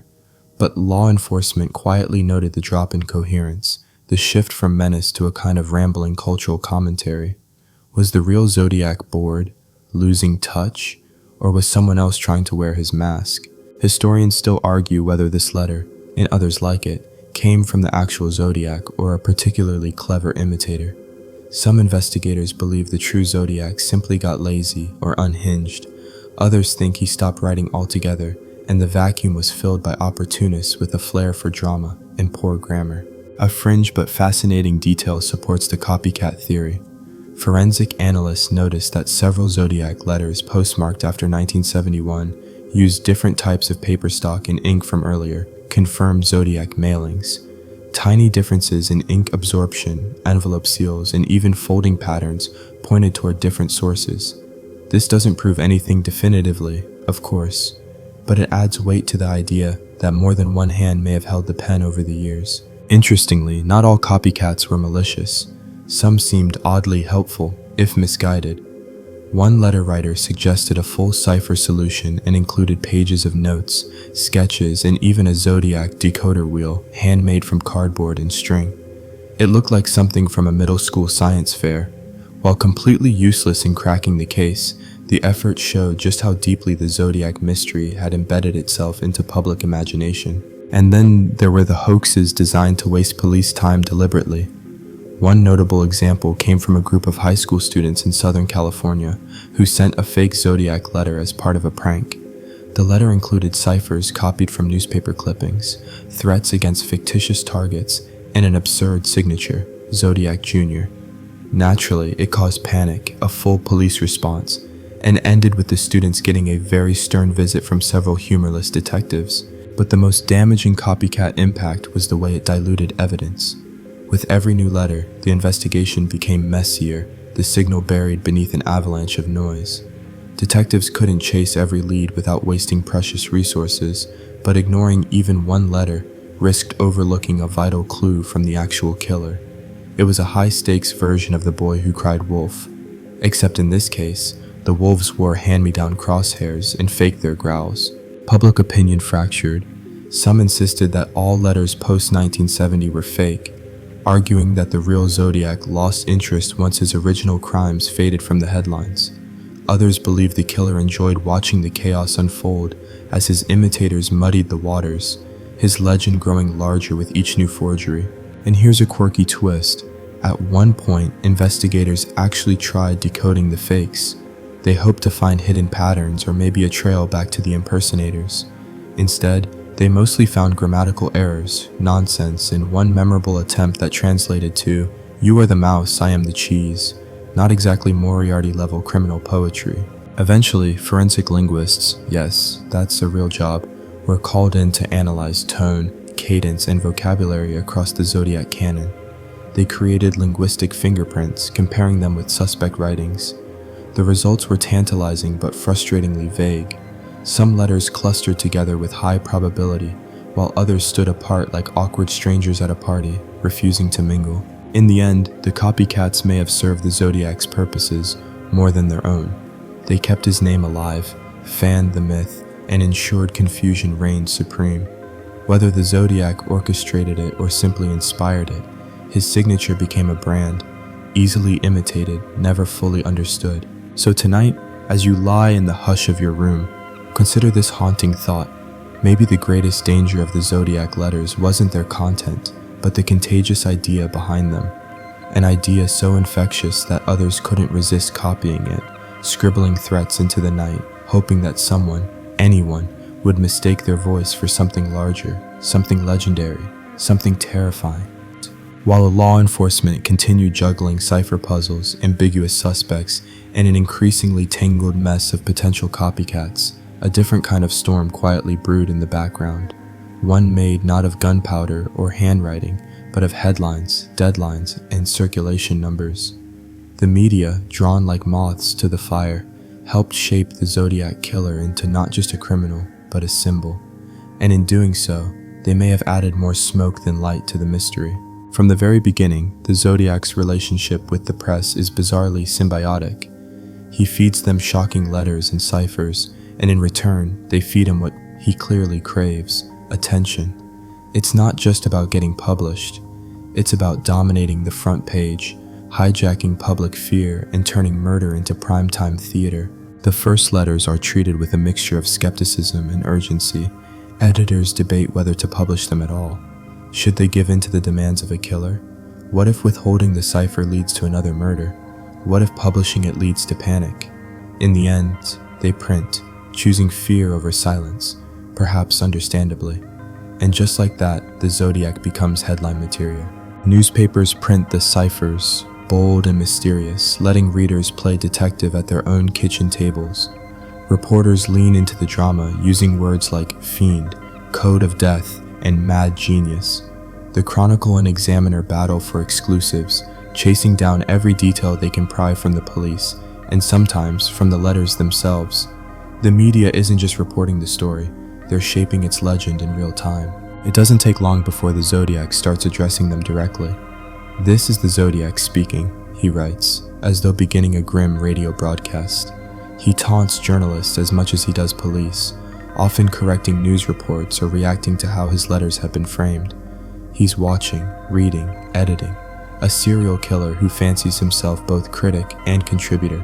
One particularly memorable exchange comes in 1969, when the San Francisco Examiner receives a letter from the Zodiac demanding, "Please print in paper." And when he doesn't get exactly what he wants, another letter follows, dripping with sarcasm and irritation. He wants control of the narrative, and he uses the media as his typewriter. But the media's role isn't merely reactive. As the story grows, journalists begin to dig into theories of their own. Some suggest connections to unsolved murders, others run speculative profiles, still others publish reader-submitted solutions to the ciphers. Suddenly, anyone with a typewriter and a theory gets a voice, and the line between reporting and myth-making begins to blur. Here's a mainstream historical fact. This was happening in the golden age of American newspapers, when daily circulation was high, competition fierce, and crime stories were the lifeblood of many front pages. The Zodiac Killer's story sold papers, a lot of papers. Every new letter, every cryptic clue, every whispered rumor became another opportunity for a banner headline. And with that public attention came a strange, unintended consequence.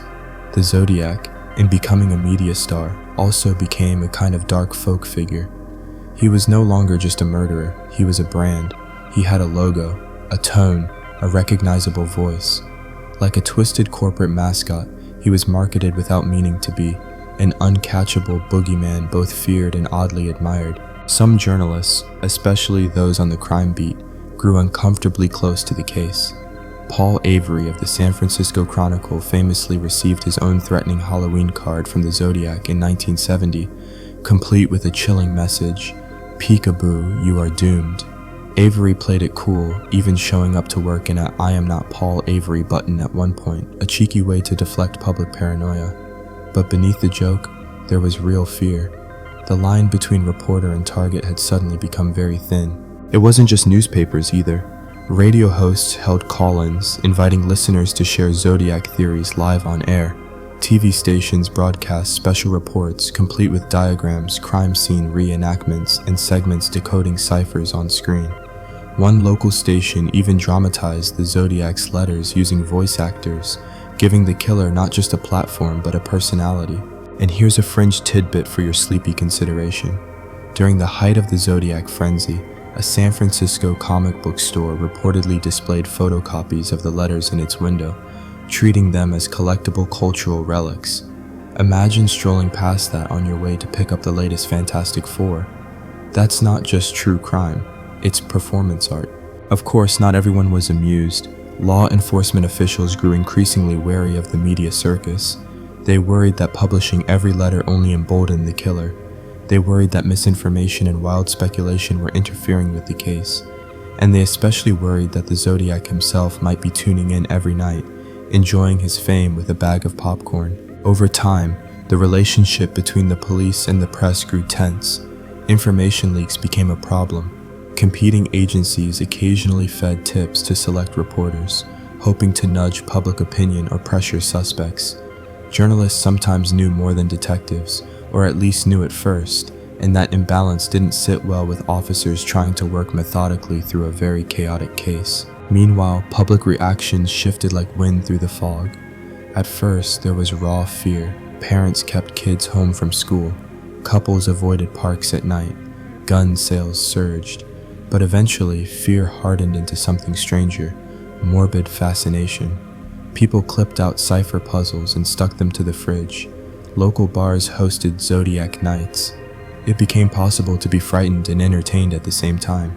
Historians still argue whether the media helped or hurt the investigation.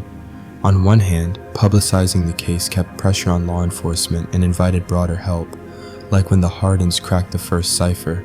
On the other hand, the relentless spotlight may have distorted the case's focus, elevated the Zodiac's ego, and buried useful facts beneath an avalanche of spectacle. By the late 70s, the letters had slowed, the panic had dimmed, but the media's impact remained.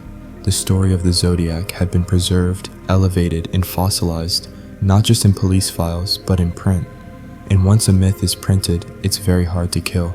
Tonight, as your room grows still, and the hum of your fan becomes the only sound, think about this. The Zodiac Killer may have written the letters, but the media helped write the legend. They gave the voice its volume, and in doing so, they made sure that even in silence, the echo would last forever. As the decades rolled on and the Zodiac's trail grew colder than a San Francisco fog at midnight, a quiet revolution began reshaping the tools used to pursue him.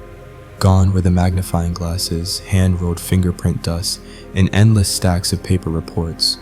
In their place, fiber optic scopes, enhanced forensic imaging, databases with names like CODIS and APHIS, and eventually, the game-changing rise of DNA analysis. Technology wasn't just assisting the Zodiac investigation, it was offering something dangerously close to hope. The promise was simple: revisit the original evidence with 21st century tools, and perhaps, just perhaps, discover something that tired eyes in dusty labs had missed. A fingerprint smudge ignored in 1969, a tiny flake of saliva on a stamp, maybe even a strand of hair caught between envelope folds. Forensic optimism swelled with every new breakthrough in criminal science. First on the docket, the Zodiac letters themselves. Several had been stored in sealed evidence lockers for decades, untouched except for brief appearances in documentaries or true crime exhibits. But now, they were treated like sacred scrolls. Forensic experts examined the paper under electron microscopes, scanning for latent prints, analyzing ink consistency, and carefully peeling back ancient adhesives from the envelope seals, areas likely licked or moistened by the sender. And here's the good news. Partial DNA profiles were recovered from the backs of stamps and envelope flaps. For the first time, science had a chance to literally get under the Zodiac's skin. Cue the collective breath holding across California. But as you've probably guessed, it wasn't that easy. The DNA was partial, incomplete, damaged, likely degraded by age, exposure, and the gentle decay of time itself. Worse still, some letters had been handled so many times by journalists, police, and curious chain of evidence breakers that contamination was unavoidable. For every tiny victory in DNA recovery, there were quiet groans about lost opportunities. Some evidence, it turns out, doesn't age like fine wine. Still, the investigation pressed on, now infused with new energy. Police began cross-referencing these partial DNA profiles with known samples from Zodiac suspects. Arthur Lee Allen's DNA, not a match. Lawrence Kane's, also inconclusive. The list grew. Suspects once feared and whispered about began to quietly fade into irrelevance under the scrutiny of modern science. Of course, skeptics emerged. Some wondered whether the DNA recovered from envelopes and stamps even belonged to the Zodiac at all. What if someone else mailed the letters? What if the real killer had others do the licking, literally, to avoid leaving traceable evidence? A fringe theory, but not impossible. Historians still argue whether the Zodiac was clever enough to think that far ahead, or whether we just want him to be smarter than he actually was. Then came the next technological leap, forensic genealogy. In 2018, the Golden State Killer was finally identified using genetic material matched through public genealogy websites. It was a seismic moment in cold case history, and naturally, every Zodiac investigator on Earth wondered if the same method might finally bring the mystery to a close. Authorities quietly submitted the Zodiac letter DNA to genealogical databases, hoping to find a familial match. Some third cousin twice removed who had uploaded their Ancestry.com results after a turkey dinner and a glass of boxed wine. But no match emerged, at least none conclusive. The DNA, still only partial, remained a stubborn obstacle, as if the killer himself had managed to outrun even the algorithms. That didn't stop everyone from trying. Amateur sleuths launched their own investigations, cross-referencing public records, combing through online DNA databases, and forming private research collectives with names like Zodiac Genome Watch. They built family trees from scratch, guessing connections, estimating timelines. Some got a little too excited. One group nearly accused a dentist in Oregon, based on a vague genealogical hint and a grainy photo of a man in horn-rimmed glasses. And here's a quirky fact from this technological chapter. At least one law enforcement agency briefly experimented with using artificial intelligence to reanalyze Zodiac's letters for hidden meaning, emotional tone, and linguistic patterns. The result? One AI-generated report claimed the author showed signs of controlled grandiosity, sustained theatricality, and moderate lexical arrogance, which honestly sounds like the worst dating profile ever created. Meanwhile, newer forms of handwriting analysis emerged, using machine learning to compare samples not just with human eyes, but with digital precision. Some researchers even fed Zodiac letters into software that could score writing samples on similarity to known suspects. Results? Still inconclusive. The machine was confused, too. It seems the Zodiac could outsmart not only the FBI but also the robots. In a way, this new wave of high-tech tools mirrored the Zodiac's own love of puzzles. Just as he had taunted authorities with ciphers and threats, he now seemed to taunt them with incomplete DNA, ambiguous fingerprints, and letter forms that danced on the edge of comparison. It was like the killer had left behind a trail made of breadcrumbs, and those breadcrumbs turned out to be digital static. Yet the optimism refuses to die. Each year brings new forensic methods, touch DNA recovery, advanced contamination filtering, deep database searching, and each time there's renewed buzz that this time the breakthrough might be coming, that somewhere buried in a strip of stamp glue or a forgotten archive box, the final piece of the puzzle quietly waits. Still, progress remains slow. Investigators know that time is both their ally and their enemy. Advances in forensic technology increase the chances of solving the case, but as years pass, suspects die, witnesses fade, and memories dissolve into folklore. Solving the Zodiac case is a race not just against mystery, but against mortality itself. Even so, there's comfort in knowing the investigation hasn't stopped. Somewhere, in a lab or on a hard drive, a piece of the Zodiac story might still be whispering secrets. It may take another year, another decade, or another generation, but the case lives on, resting not in silence but in code, in molecules, in data. So tonight, as your phone dims and your eyelids start to feel heavy, think about the strange poetry of it all. A killer who sent letters in ink might one day be caught by someone typing on a glowing keyboard halfway across the world. A signature made with pen and menace, unraveled by a silicon mind parsing binary strands. The Zodiac may have vanished into time, but time, as always, has its own ways of keeping score. If science couldn't break the Zodiac case wide open, culture was more than happy to fill the gap, with speculation, with storytelling, and with some truly unhinged theories. As the decades passed and the killer remained elusive, a strange evolution occurred. The Zodiac Killer, once a shadowy murderer lurking in the California night, began to transform into something even more powerful and less tangible. A conspiracy. It started small, as these things often do. An offhand comment in a documentary, a suspicious resemblance in a newspaper photo, a few threads stitched together by true crime forums and armchair investigators who were, let's just say, very enthusiastic. And then it spread, like ink soaking through tissue-thin paper. Suddenly, the Zodiac wasn't just a lone figure with a gun and a flair for drama. He might be part of a secret cabal, a government experiment gone rogue, or, in one particularly ambitious theory, a high-ranking official protected by powerful friends. Let's be clear, most of these theories are not supported by hard evidence, but that's not really the point. Conspiracies flourish where certainty is scarce, and the Zodiac case is a buffet of ambiguity. The lack of a confirmed identity, the taunting letters, the unsolved ciphers, and the years of media circus create the perfect breeding ground for alternate narratives. After all, when facts go silent, fantasy tends to speak louder. One popular theory argues that the Zodiac was protected by the government, or maybe even was a government agent himself.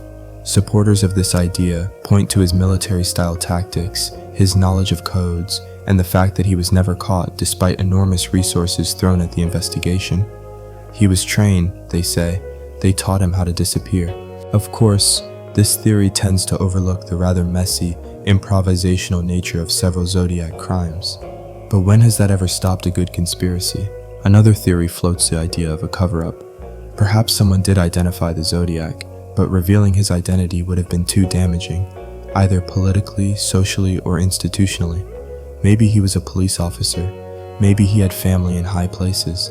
Maybe, as one especially baroque theory goes, he was part of a multi-generational secret society dating back to the founding of California. You know, the usual. Historians still argue whether the rise of these conspiracies reflects the Zodiac's true mystique, or just society's growing comfort with narrative chaos.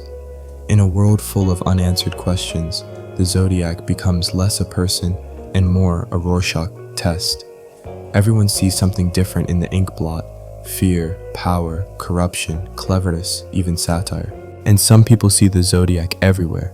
There's a theory, yes, it exists, that the Zodiac was connected to the Manson family, not because of any real evidence, but because the timelines overlap and both stories involve cryptic messages. This kind of murder adjacency is classic conspiracy logic. If two strange things happened around the same time, they must be related. Using that method, you could connect the Zodiac to Watergate, disco, and the invention of pop rocks. Another theory suggests that the Zodiac wasn't one man, or even a group of men, but a kind of state-sponsored psychological experiment, an attempt to test how fear spreads through the media. According to this theory, the letters, ciphers, and murders were orchestrated by shadowy puppet masters who wanted to watch society unravel just enough to be interesting, but not enough to cause collapse. Sort of a murder-flavored sociology lab. And here's a fringe tidbit so strange it almost loops back around to being fascinating. At one point, a group of amateur researchers proposed that the Zodiac's ciphers, when laid out and rotated a certain way, revealed coordinates pointing to secret underground bunkers hidden throughout California. Their conclusion? The Zodiac was a messenger, not a murderer, trying to warn us about something buried, something coming. What that something is, that part never quite got ironed out. The internet, of course, took this conspiracy bonanza and turned it into a full-blown subculture. Entire forums are dedicated to exploring Zodiac connections. There are Zodiac Illuminati crossover threads, Zodiac Freemason theories, Zodiac as time traveler theories. Some even suggest he was a rogue AI prototype sent from the future to test human pattern recognition. That one's more science fiction than true crime, but hey, no one's disproven it yet. Meanwhile, YouTube and podcast culture fed the fire with dramatic reenactments, hidden clue breakdowns, and multi-part series claiming to finally unmask the killer, only to end with yet another dramatic shrug. The mystery persists, and so does the content. There's something almost poetic about it. In refusing to be identified, the Zodiac became something far more flexible and dangerous, an idea. And ideas, as history has shown us, are hard to imprison. But while most conspiracy theories are little more than speculative fluff, they serve a purpose. They allow people to feel involved. They turn observers into participants. If you can decode the message, connect the dots, or spot the pattern no one else has noticed, you're no longer just a passive reader. You're part of the hunt. Even law enforcement occasionally dipped a toe into conspiracy. At least one detective entertained the idea that Zodiac might have had help from within the media, pointing to how quickly his letters reached the public and how accurately he referenced news coverage. Was he an insider, a reporter himself, or just a very attentive reader? And so the lines blur between fact and fiction, between crime and culture, between journalism and performance. The Zodiac case, by remaining unsolved, invited layers of interpretation that no courtroom could ever contain. It became, in essence, its own mythology. Tonight, as your thoughts begin to drift and your room falls into stillness, consider this. Maybe the Zodiac's true power wasn't in the fear he caused, but in the questions he left behind. Because some mysteries are like mirrors. What we see in them says more about us than about the shadows we're trying to explain. As the years pass and the original investigation settles into cold case limbo, a peculiar question begins to creep in from the edges of academia and literary circles. Is there more to the Zodiac's letters than just threats and riddles? What if they also contain references, echoes, or borrowings from classic literature?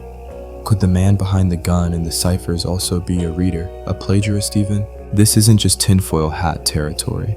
Several scholars, code enthusiasts, and literary sleuths have pointed out curious parallels between the Zodiac's language and earlier written works, particularly within the grimy corners of horror, noir, and pulp fiction.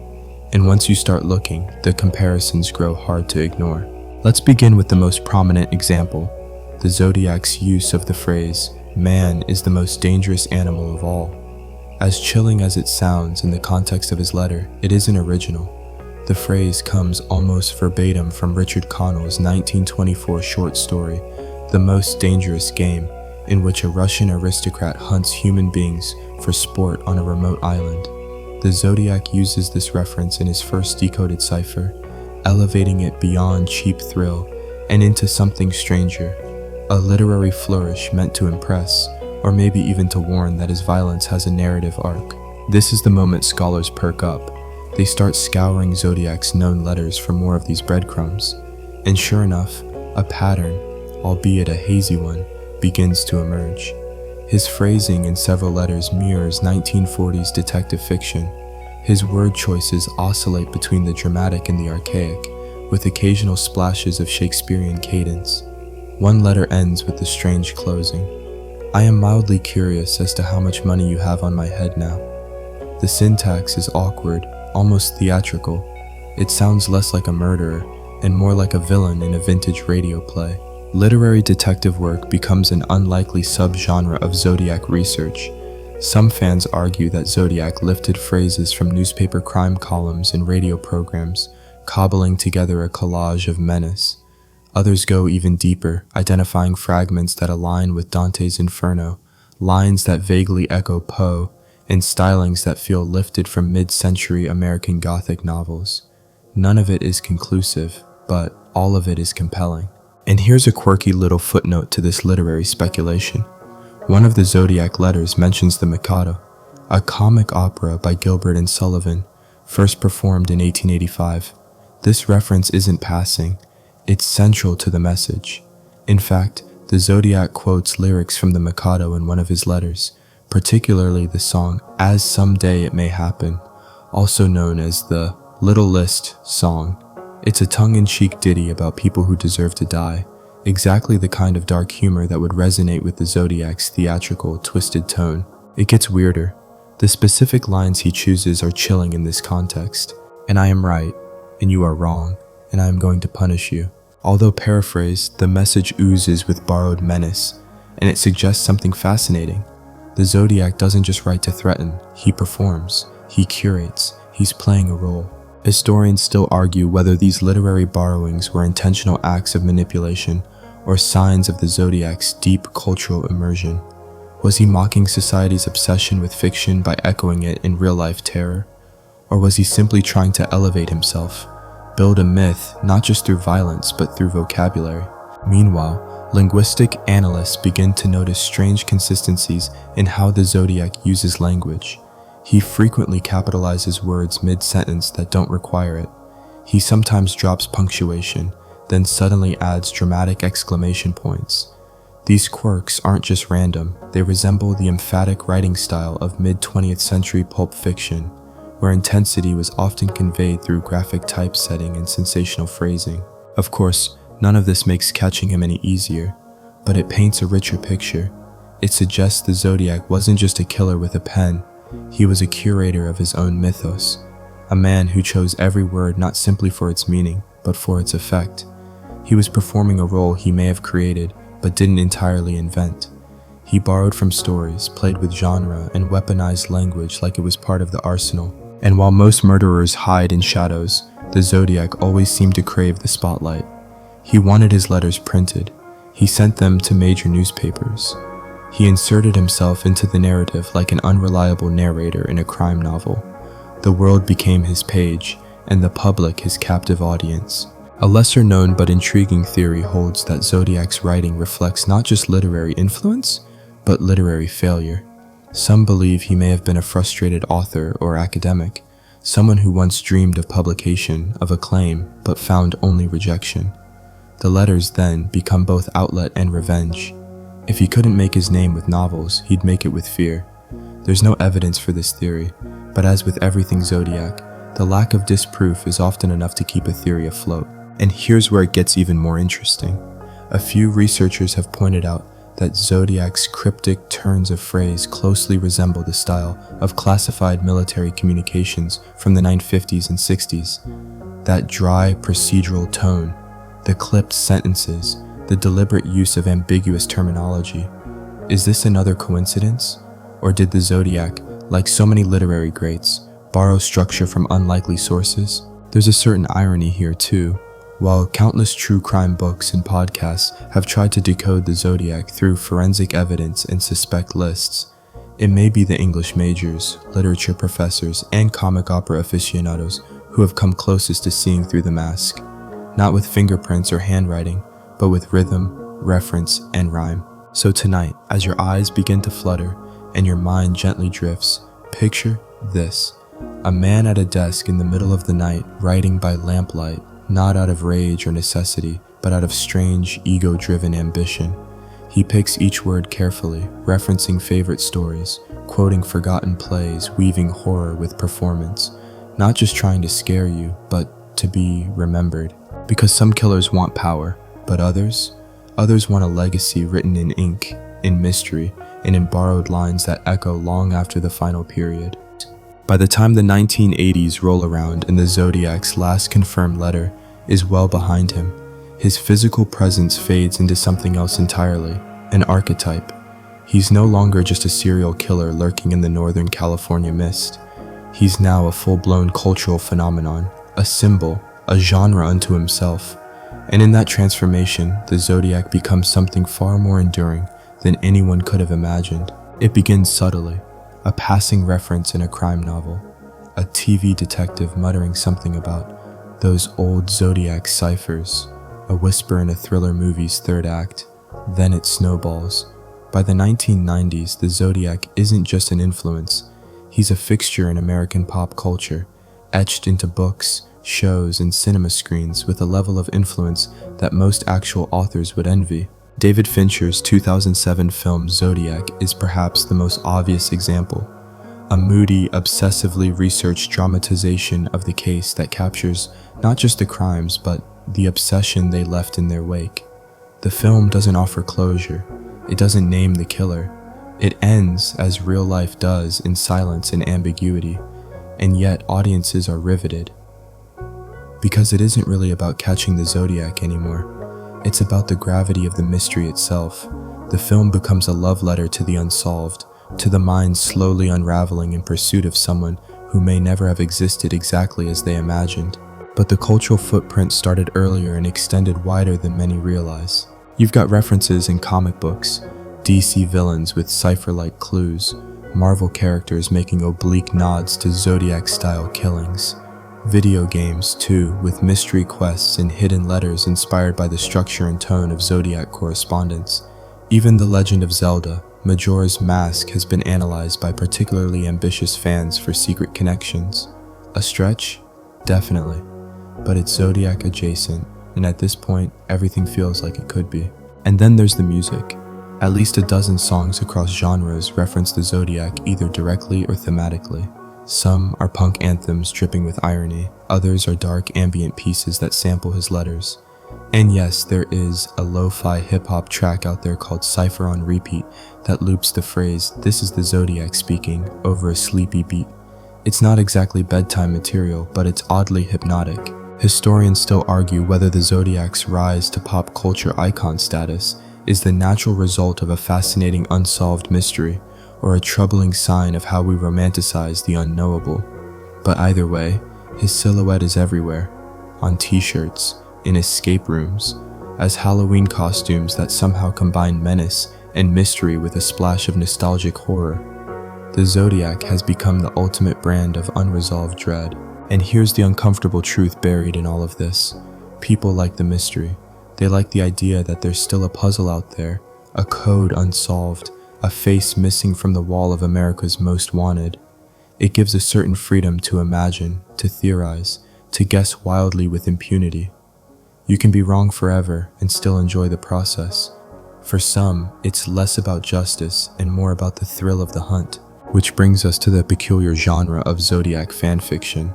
Yes, it exists. On certain corners of the internet, people write speculative tales imagining Zodiac's inner monologue, or placing him in fictional timelines, sometimes alongside other infamous killers or detectives. One story involves Sherlock Holmes solving the Zodiac case in a steampunk version of San Francisco. Another casts the Zodiac as a misunderstood poet who becomes an urban legend after faking his own death. The tone ranges from serious to satirical, but the through line is clear. People aren't done telling his story. There's something else going on too. The Zodiac case gave rise to an entire generation of amateur sleuths, ordinary people drawn into extraordinary obsession. They set up forums, databases, podcasts. They hold meetups. They buy thumb drives full of digitized case files. And when they're not working their day jobs or cooking dinner, they're poring over decades-old letters, hoping to spot something, anything, that the professionals missed. Some of these sleuths have become minor celebrities in their own right. They're featured in documentaries, quoted in magazine articles, and invited to speak at crime conventions.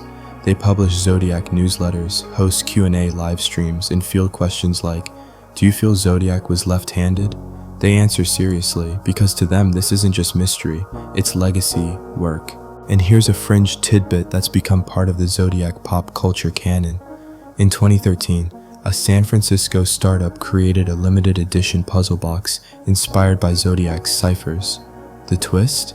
Inside the final compartment was a USB drive containing fan-submitted theories, cipher variations, and Zodiac-inspired digital art. The product sold out in hours. There's something undeniably poetic about a murder mystery being gamified into high-end collectible merch. Of course, not everyone is thrilled about the killer as icon phenomenon. Families of victims have voiced concern that the entertainment machine, while lucrative and captivating, often leaves out the very real grief at the center of the story. It's easy to lose sight of that amid the speculation and stylish recreations. Easy to forget that behind every riddle is a human cost. But maybe that's part of what keeps the story alive. The tension between fascination and discomfort, between the romanticism of the mystery and the reality of the pain. The Zodiac Killer case isn't just unsolved, it's unresolved in every sense. Morally, narratively, emotionally. It refuses to wrap up cleanly, and in that refusal, it continues to breathe. Tonight, as you exhale slowly and let the weight of the day settle into your pillow, remember this: not every story needs an ending to endure. Some stories, especially the darkest ones, live on precisely because they leave a door open, a page unturned, a cipher uncracked, and sometimes it's that echo of the unknown that lulls us to sleep. Despite the decades-long trail of envelopes, ciphers, public taunts, and cultural echoes, one method above all others offered the tantalizing hope of finally unmasking the Zodiac: DNA. The double helix doesn't lie. Unlike witnesses, memories, or handwriting analysis, genetic material is cold, silent, and ruthlessly precise. Or at least, that's the dream. By the late 1990s and early 2000s, DNA had already revolutionized criminal justice. It exonerated the wrongly convicted, closed cold cases, and even solved crimes long thought unsolvable. The Zodiac case, long dormant in terms of physical evidence, now beckoned to forensic experts like a siren, because the letters, the ones the killer had so gleefully licked shut, might still carry fragments of him, his breath, his cells, his secret. The San Francisco Police Department, bolstered by public interest in the promise of modern science, reopened parts of the case. They turned to the stamps and envelope flaps from confirmed Zodiac letters. Using cutting-edge methods, they attempted to extract DNA profiles from decades-old adhesive. And lo and behold, they found something. A partial DNA profile.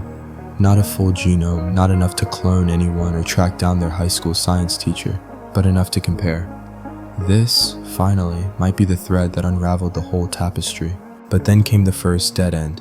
They compared the partial profile against their most famous suspect, Arthur Lee Allen. No match, not even close. Suddenly, the man who had been the focus of countless books, films, and forum flame wars seemed to slide further into the fog. The Zodiac, it appeared, was someone else. Other suspects followed. The DNA didn't match Lawrence Kane, or Richard Gajkowski, or any of the half-dozen names frequently whispered in online forums and late-night true crime shows. The sample was useful, but it wasn't conclusive. Worse still, there was no way to confirm whether the DNA even belonged to the Zodiac himself. What if a postal worker had accidentally licked a flap shut? What if the killer had used someone else to seal the letters? Stranger tactics have been used. Historians still argue whether the DNA retrieved from the Zodiac evidence is reliable enough to rule suspects in or out. Some forensic experts insist that degraded DNA, especially from decades-old paper, can give false results, particularly when contamination is a factor. Others maintain that the integrity of the sealed evidence was preserved well enough to give us, if not certainty, then at least direction. But what really complicated matters was the emergence of touch DNA, genetic material left behind simply by handling an object. Letters, envelopes, stamps, all of them are ripe for contamination, especially in an era when crime scene preservation was, let's say, a little less than sterile. Zodiac letters were passed around in newsrooms, examined by multiple agencies, and occasionally manhandled by overzealous amateur sleuths. So when a new DNA sample emerged in the 2000s from the letter sent to the Chronicle in 1978, a letter whose authenticity has long been debated, it introduced more questions than answers. In fact, here's a quirky and frustrating tidbit. The DNA found on that particular 1978 envelope appeared to belong to a woman. This didn't necessarily mean a woman wrote the letter. She could have handled it at any point in its journey. But it was enough to send investigators into yet another tailspin. Was it another forgery, a Zodiac groupie, a copycat, or just a careless clerk at the post office with excellent timing? Still, the scientific community pushed forward. By the 2010s, the promise of forensic genealogy, the same method that caught the Golden State Killer, sparked new hope. If a killer could be found through a distant cousin's uploaded DNA sample, maybe the Zodiac could too. Law enforcement uploaded what they had to genealogical databases, but the results were complicated. No conclusive matches. partial hints here and there, possibly pointing toward families in the Northern California region, but nothing that held up to legal scrutiny. Some amateur researchers even claimed to have narrowed it down to a handful of family trees, but authorities remained tight-lipped, perhaps unwilling to chase another mirage. And here's where things took a particularly modern turn. In 2021, a team of private investigators and codebreakers, known as the Case Breakers, announced they had identified the Zodiac Killer as Gary Francis Post, a deceased Air Force veteran and house painter. Their claim made headlines in social media waves, bolstered by anecdotal evidence and some supposed facial scars matched to composite sketches. They even said they'd cracked a cipher using Post's full name as a key. But when asked whether DNA evidence supported the claim, the answer was vague. The FBI and SFPD did not corroborate the identification. The case, they said, remained open. And so the spotlight that had briefly swung toward Post drifted again into uncertainty. Another maybe. Another theory filed gently into the swelling cabinet labeled possible but not proven. It's worth noting that forensic technology keeps advancing. There's constant chatter in the community about new methods, ultra-sensitive mass spectrometry, next-gen sequencing, DNA methylation analysis that can determine a suspect's age range from their cells. All of this might one day bring the Zodiac case closer to clarity, but for now, the DNA trail remains a strange blend of promise and frustration. Every breakthrough brings with it another technical hurdle, another contamination risk, another partial match that leads to yet another almost suspect. And perhaps that's the story in itself. The Zodiac didn't just avoid justice, he defied the very systems we built to guarantee it. The letters he licked, now yellowing in sterile evidence rooms, have become sacred relics of an unsolved mystery. Not because they hold answers, necessarily, but because they continue to whisper the possibility of one. Tonight, as your breath deepens and your mind begins to float, consider this. DNA may yet solve the case. It may one day trace a killer's path through the invisible threads of ancestry and biology. But until that day, the mystery remains, suspended, waiting, just like it has for over half a century. For a case as enduring and strange as the Zodiac Killers, it's only natural that investigators, journalists, and sleuths would begin to compare it with other infamous figures. But one comparison seems to pop up more often than most, a parallel that's as eerie as it is compelling. Ted Kaczynski, better known as the Unabomber. On the surface, they couldn't be more different. Zodiac targeted strangers, often couples, in open spaces across California.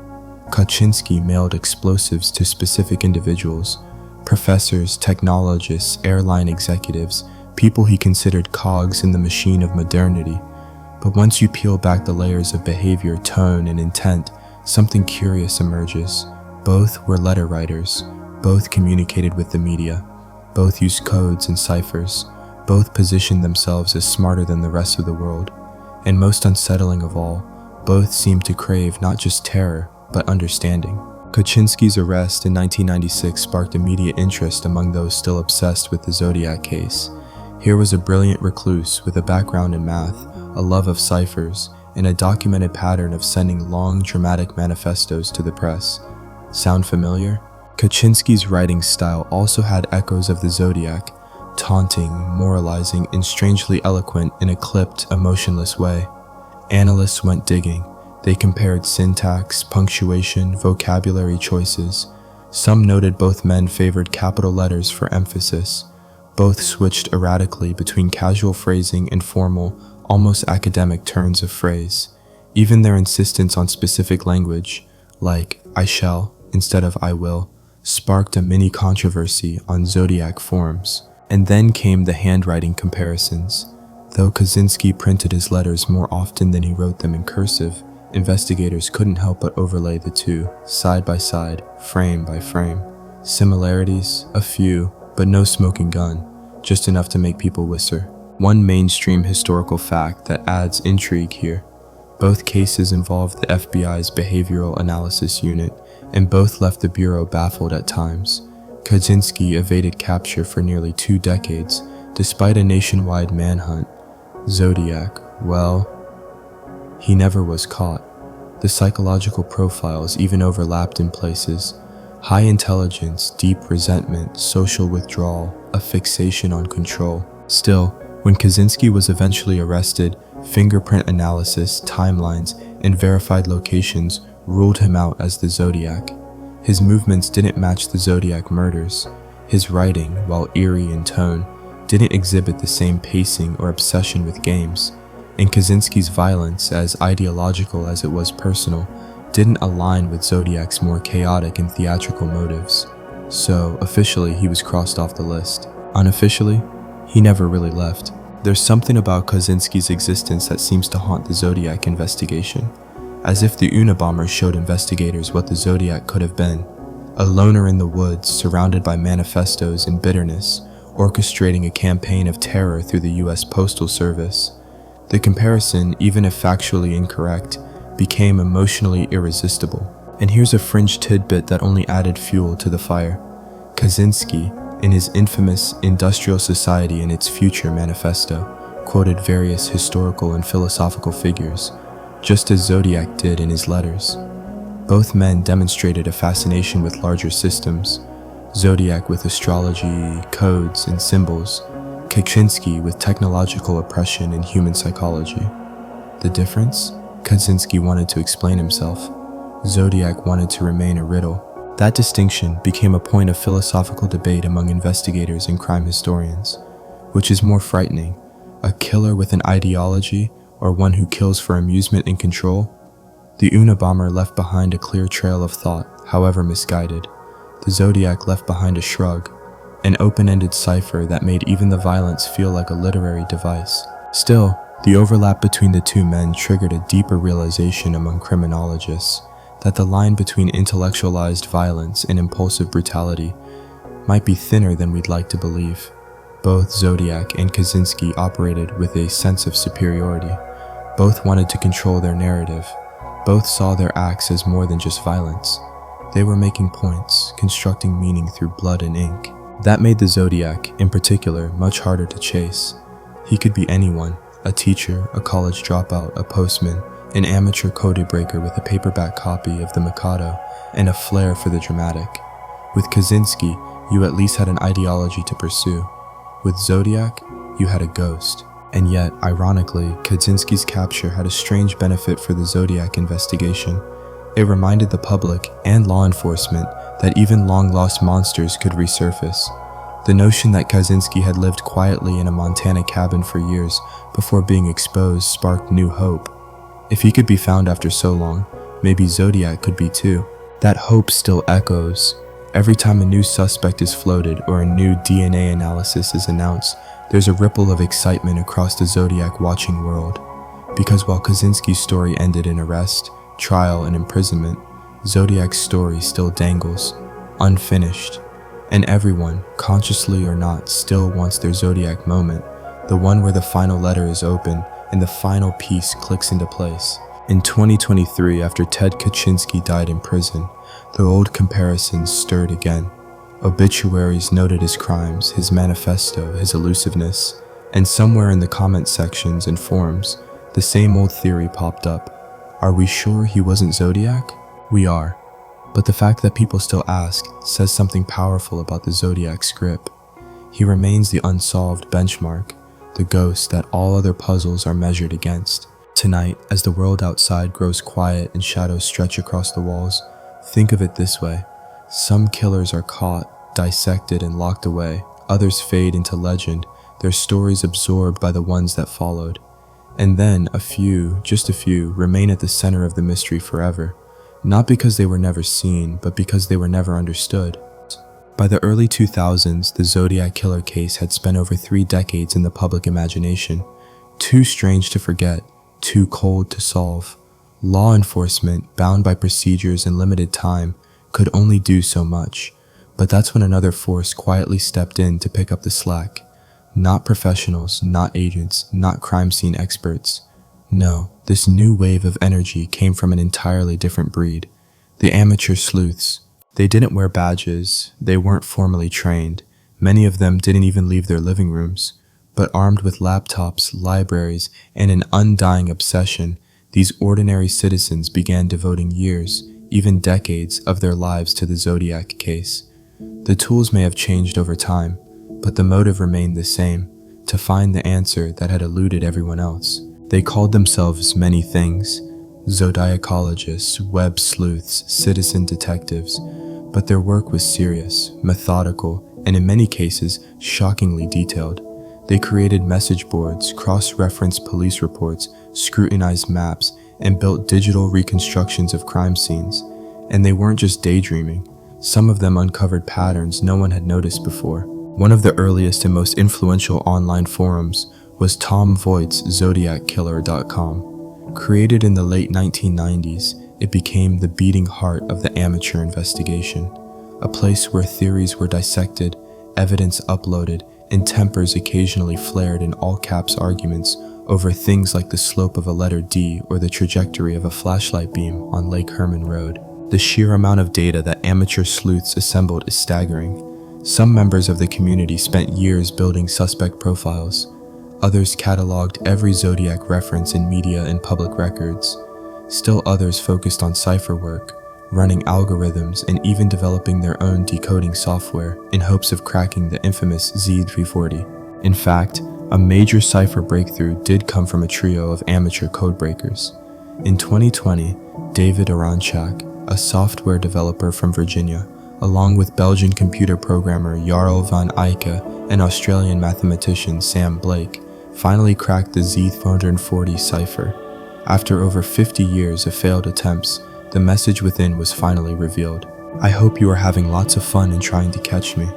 I am not afraid of the gas chamber because it will send me to paradise all the sooner. It was chilling, yes, but also profoundly anticlimactic. No names, no dates, just more taunting. And yet, the breakthrough demonstrated something powerful. Amateurs, with the right tools and enough time, could move the needle. And here's a quirky fact that only makes the story better. Aronchak had been working on the cipher off and on for over 14 years. That's right, more than a decade spent staring at 340 symbols, reordering, reconfiguring, retrying, until finally, with help from others halfway around the world, he cracked it. From a spare room, without a badge or a lab coat. Historians still argue whether this moment marked a turning point in public sleuthing or just another milestone in an unsolvable saga.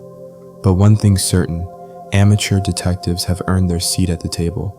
Many now work hand in hand with law enforcement, sharing tips, organizing documents, and submitting FOIA, Freedom of Information Act, requests to pry long-forgotten files from dusty shelves. Some amateurs even developed interactive Zodiac maps using GIS, Geographic Information Systems, to track movement patterns, victim locations, and possible escape routes. Others created audio recreations of the phone calls Zodiac allegedly made. There's even a subgroup dedicated entirely to analyzing police scanner activity on the nights of known attacks. But the amateur movement hasn't been without controversy. With no formal oversight, some sleuths have crossed ethical lines, accusing private citizens of being Zodiac without concrete evidence, publicly naming suspects based on loose connections or bad handwriting matches. It's one thing to chase a hunch, it's another to show up at someone's house because their last name is Post, and they once wore a watch with a crosshair design. These missteps have led to real consequences: threats, harassment, reputational damage. In the rush to solve the puzzle, a few sleuths have trampled over the very ethics that law enforcement is trained to uphold. It's a sobering reminder that curiosity, while powerful, can be dangerous when untethered from restraint. Still, most in the Zodiac community remain thoughtful and diligent. They view their work not just as a hobby, but as a service to history, to truth, and to the families of the victims who never received justice. Their forums aren't filled with conspiracy spirals, but rather time-stamped breakdowns, link citations, and cold-eyed logic. And it's not just retired detectives and code nerds anymore. The younger generation, raised on true crime podcasts and Netflix documentaries, has joined the fray. TikTok sleuths, YouTube analysts, and digital artists have contributed new energy, perspectives, and even visualizations that bring old evidence to life in modern formats. One particularly inventive group even turned the Zodiac ciphers into an interactive web game, allowing users to solve different versions of the codes and receive fictional messages based on their solutions. It was creative, engaging, and just eerie enough to remind you, this isn't just a puzzle, it's a piece of living history. And here's a fringe tidbit for you. Some amateur sleuths began experimenting with sentiment analysis algorithms on Zodiac's letters, feeding the text into AI models to measure emotional tone, aggression levels, and linguistic consistency. Their goal? To identify whether certain letters were written by the same person, or if, as some still believe, the Zodiac identity was passed from one author to another like a cursed heirloom. The results? Ambiguous, of course, because if there's one thing the Zodiac excels at, it's slipping just beyond reach. So tonight, as your thoughts wander and the gentle pull of sleep begins its slow tug, imagine a room lit only by a screen. Somewhere, right now, someone is scrolling through decades-old police files, running a new cipher model, or cross-referencing witness accounts with topographical data. Not for fame, not for money, but for the simple, stubborn belief that somewhere in the details, the answer still waits. And maybe, just maybe, they'll be the one to find it. By now, most investigators, professional and amateur alike, agree that the Zodiac case is not just about violence or fear, but about language. The killer communicated as much with words as with bullets.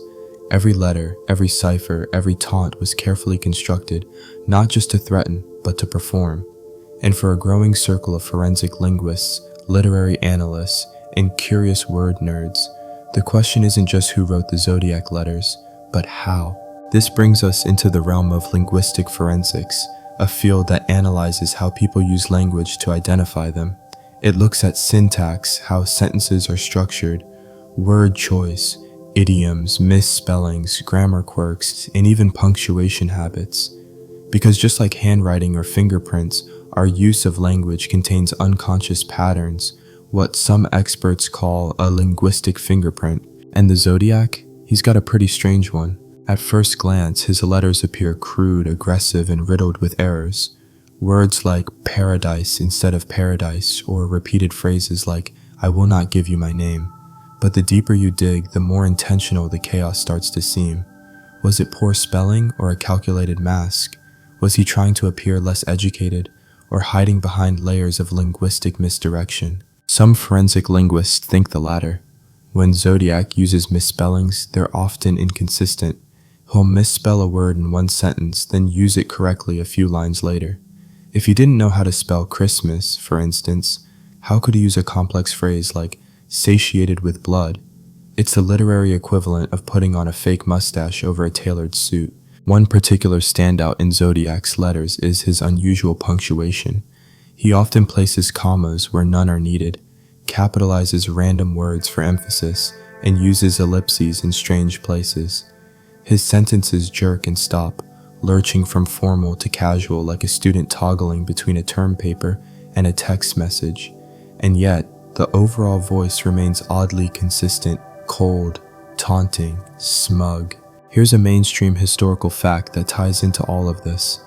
The FBI began using forensic linguistics in a more formal way in the 1990s, particularly after cases like the Unabomber. Analysts were brought in to compare syntax patterns, slang usage, and thematic elements across suspect writings. In fact, it was forensic linguist James Fitzgerald who helped identify Kaczynski's manifesto as a match with earlier personal letters. It was a major breakthrough, and it sparked new questions about applying the same method to the Zodiac case. Linguistic experts began cataloging Zodiac's letters, building databases of his phrasing, punctuation, and even his preferred insults. He seemed to favor certain turns of phrase. I am not afraid. This is the Zodiac speaking. I like killing, almost like chorus lines in his strange little one-man opera. But perhaps most telling was the structure of his writing.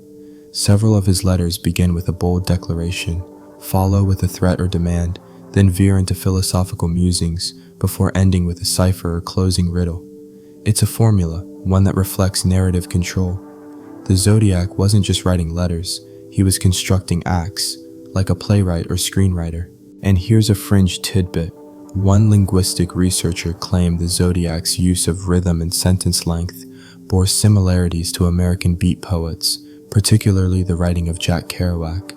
loosely structured, occasionally explosive, and tonally unpredictable. While there's no evidence the Zodiac hung out at poetry readings in North Beach, the idea certainly adds an eerie literary twist. Then there's the matter of idioms. Zodiac occasionally uses phrases that hint at a specific geographic or generational background. Words like kitties, for example, were more commonly used by an older generation. He also refers to the police as cops, or blue boys, a slang term that had already started to feel outdated by the 1970s.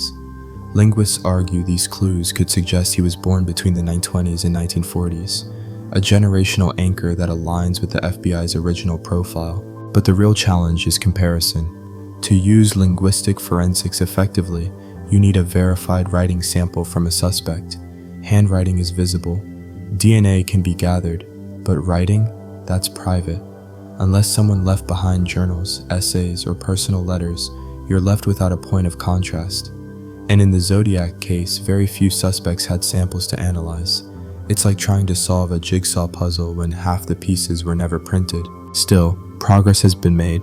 Certain phrases in the Zodiac letters have been compared to anonymous online posts, old newspaper comments, and archived manuscripts.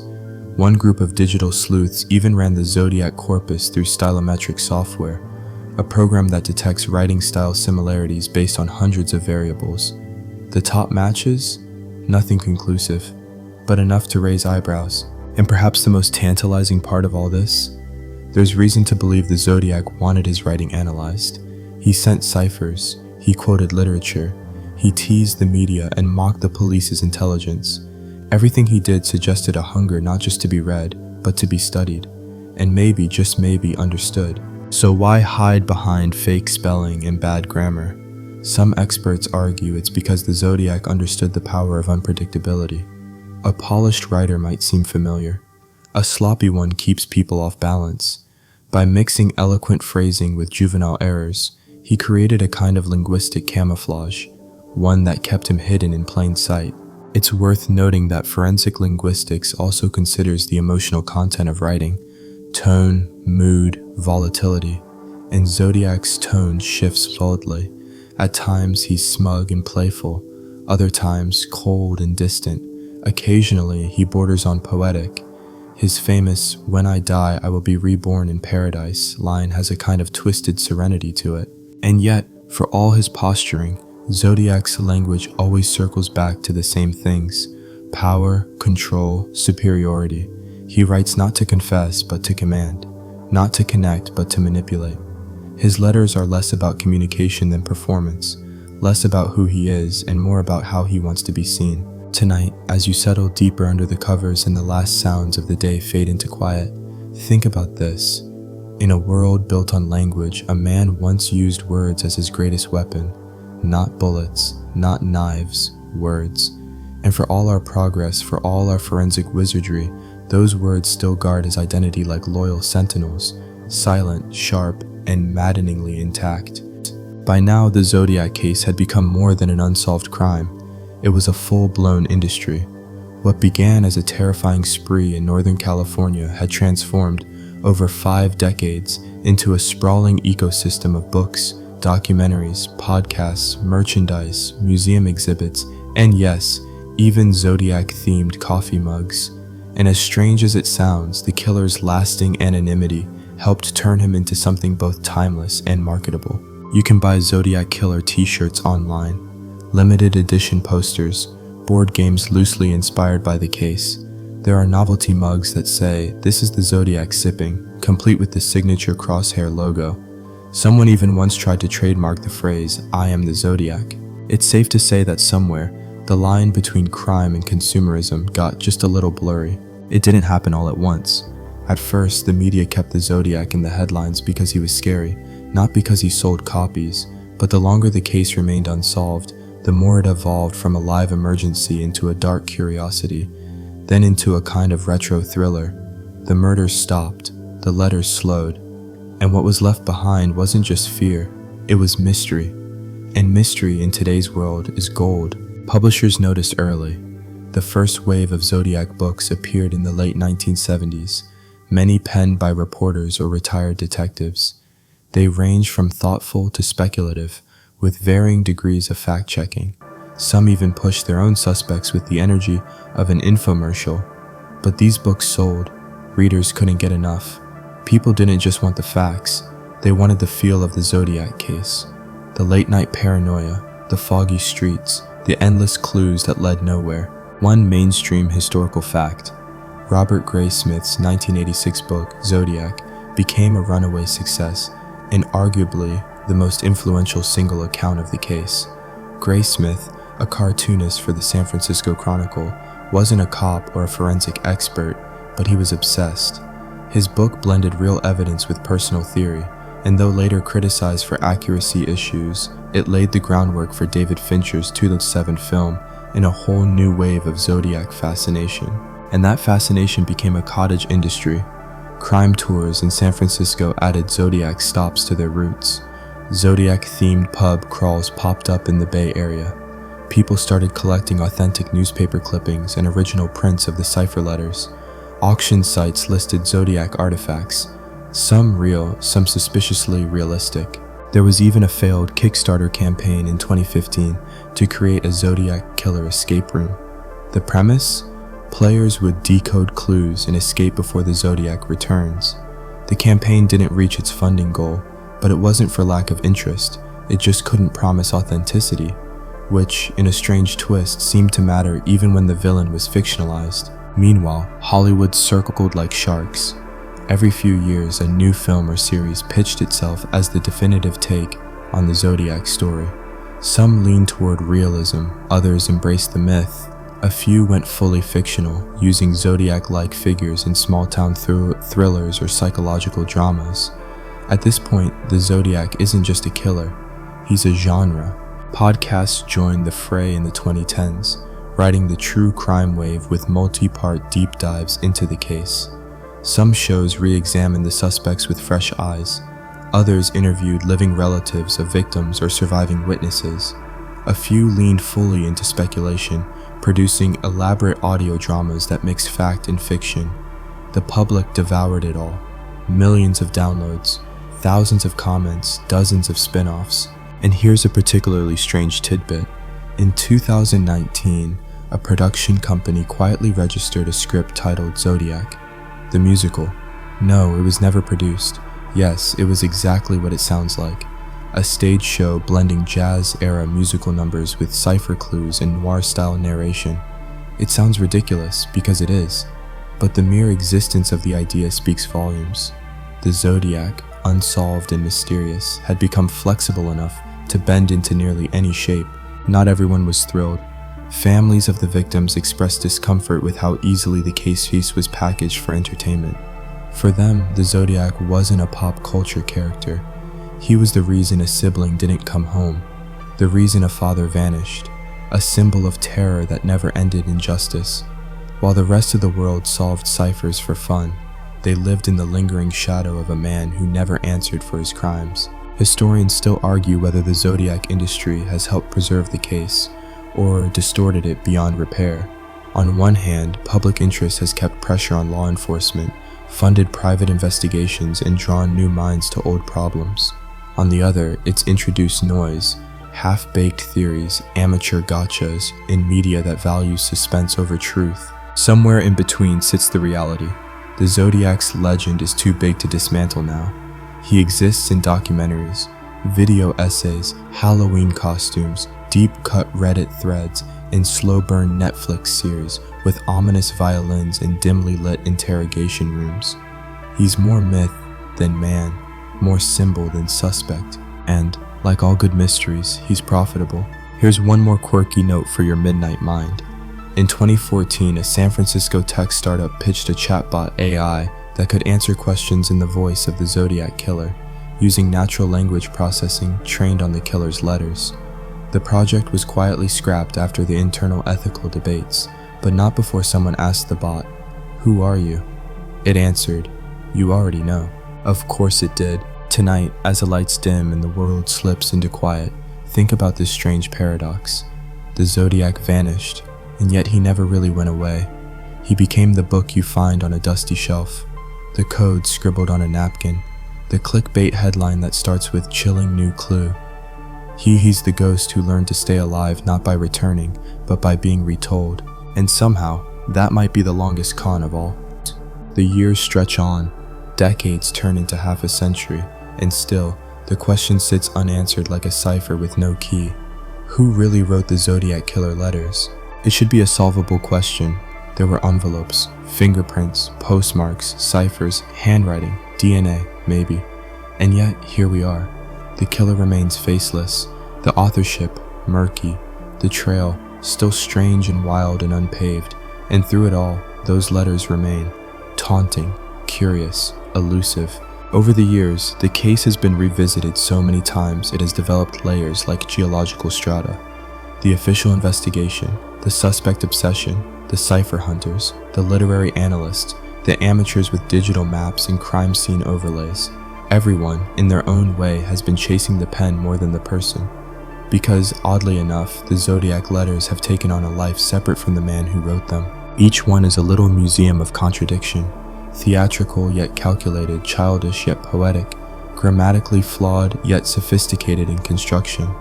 The letters flex with deliberate oddity. Sometimes they scold the press, sometimes they mock the police, sometimes they just seem to want to be read, over and over. And we did read them, we still do. Investigators pore over them looking for the unspotted detail. Psychologists search for the fractured mind behind the lines. Linguists tally idioms and spellings. Redditors highlight repeated phrases in yellow and speculate from basements and cafes. People stare at these pages as though they were scripture, as though the answers must be hiding somewhere in those symbols. And that's what makes the Zodiac letters so endlessly frustrating and hypnotic. They feel personal. Other killers hide. Other killers destroy. But the Zodiac wrote. He offered himself in parts, a few sentences at a time, handwritten or typed, sent with cryptic math and theatrical glee. And though we never got a name, he left a voice. Cold and cruel, yes, but distinct. He became not a person, but a literary construct. A villain in the margins, a riddle who doesn't want solving. Historians still argue whether the Zodiac case represents the ultimate investigative failure or the ultimate performance. Maybe both. Perhaps the point was never to get caught. Perhaps the point was never even to kill. Perhaps the letters were the real crime. The spectacle was the act. The deaths, horrific as they were a means to a darker end, to get you to read. And we did. We still are. You might be wondering, why does it matter? Why spend so much time and energy analyzing letters from a faceless killer who may well be dead and buried in some unmarked plot?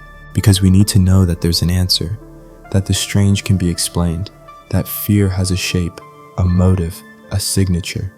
The Zodiac letters mock that need.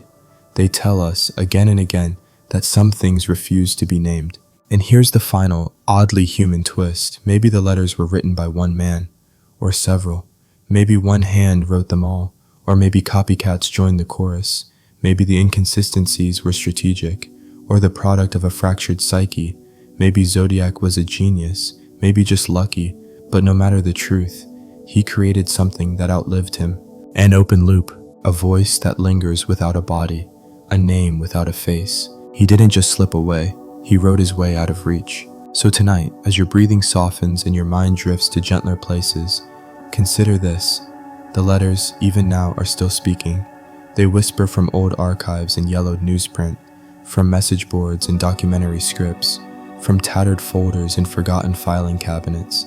And in every whisper, the same question: who wrote them? Not just who mailed them, but who sat with pen or typewriter in hand, constructing riddles, quoting Gilbert and Sullivan, crafting threats like puzzles. Who thought those letters would last? Who knew they'd be read 50 years later by people lying in bed, searching for answers in the dark? Now that the page has gone quiet and the final cipher folds itself closed, let your breath slow and your body soften into rest. The case remains unsolved, yes, but it's no longer alone. It lives in minds across the world, examined by new eyes, approached by new methods, held gently by those who want to understand rather than fear. No monsters linger here now, only questions, and the quiet comfort of knowing that not all mysteries must be solved to be heard. Some simply ask us to listen. So let the noise of this long story drift away. Let the symbols fade into soft shapes. Let the paper and ink dissolve into dusk. You are safe, you are still, and the night carries no riddles for you. Sleep well,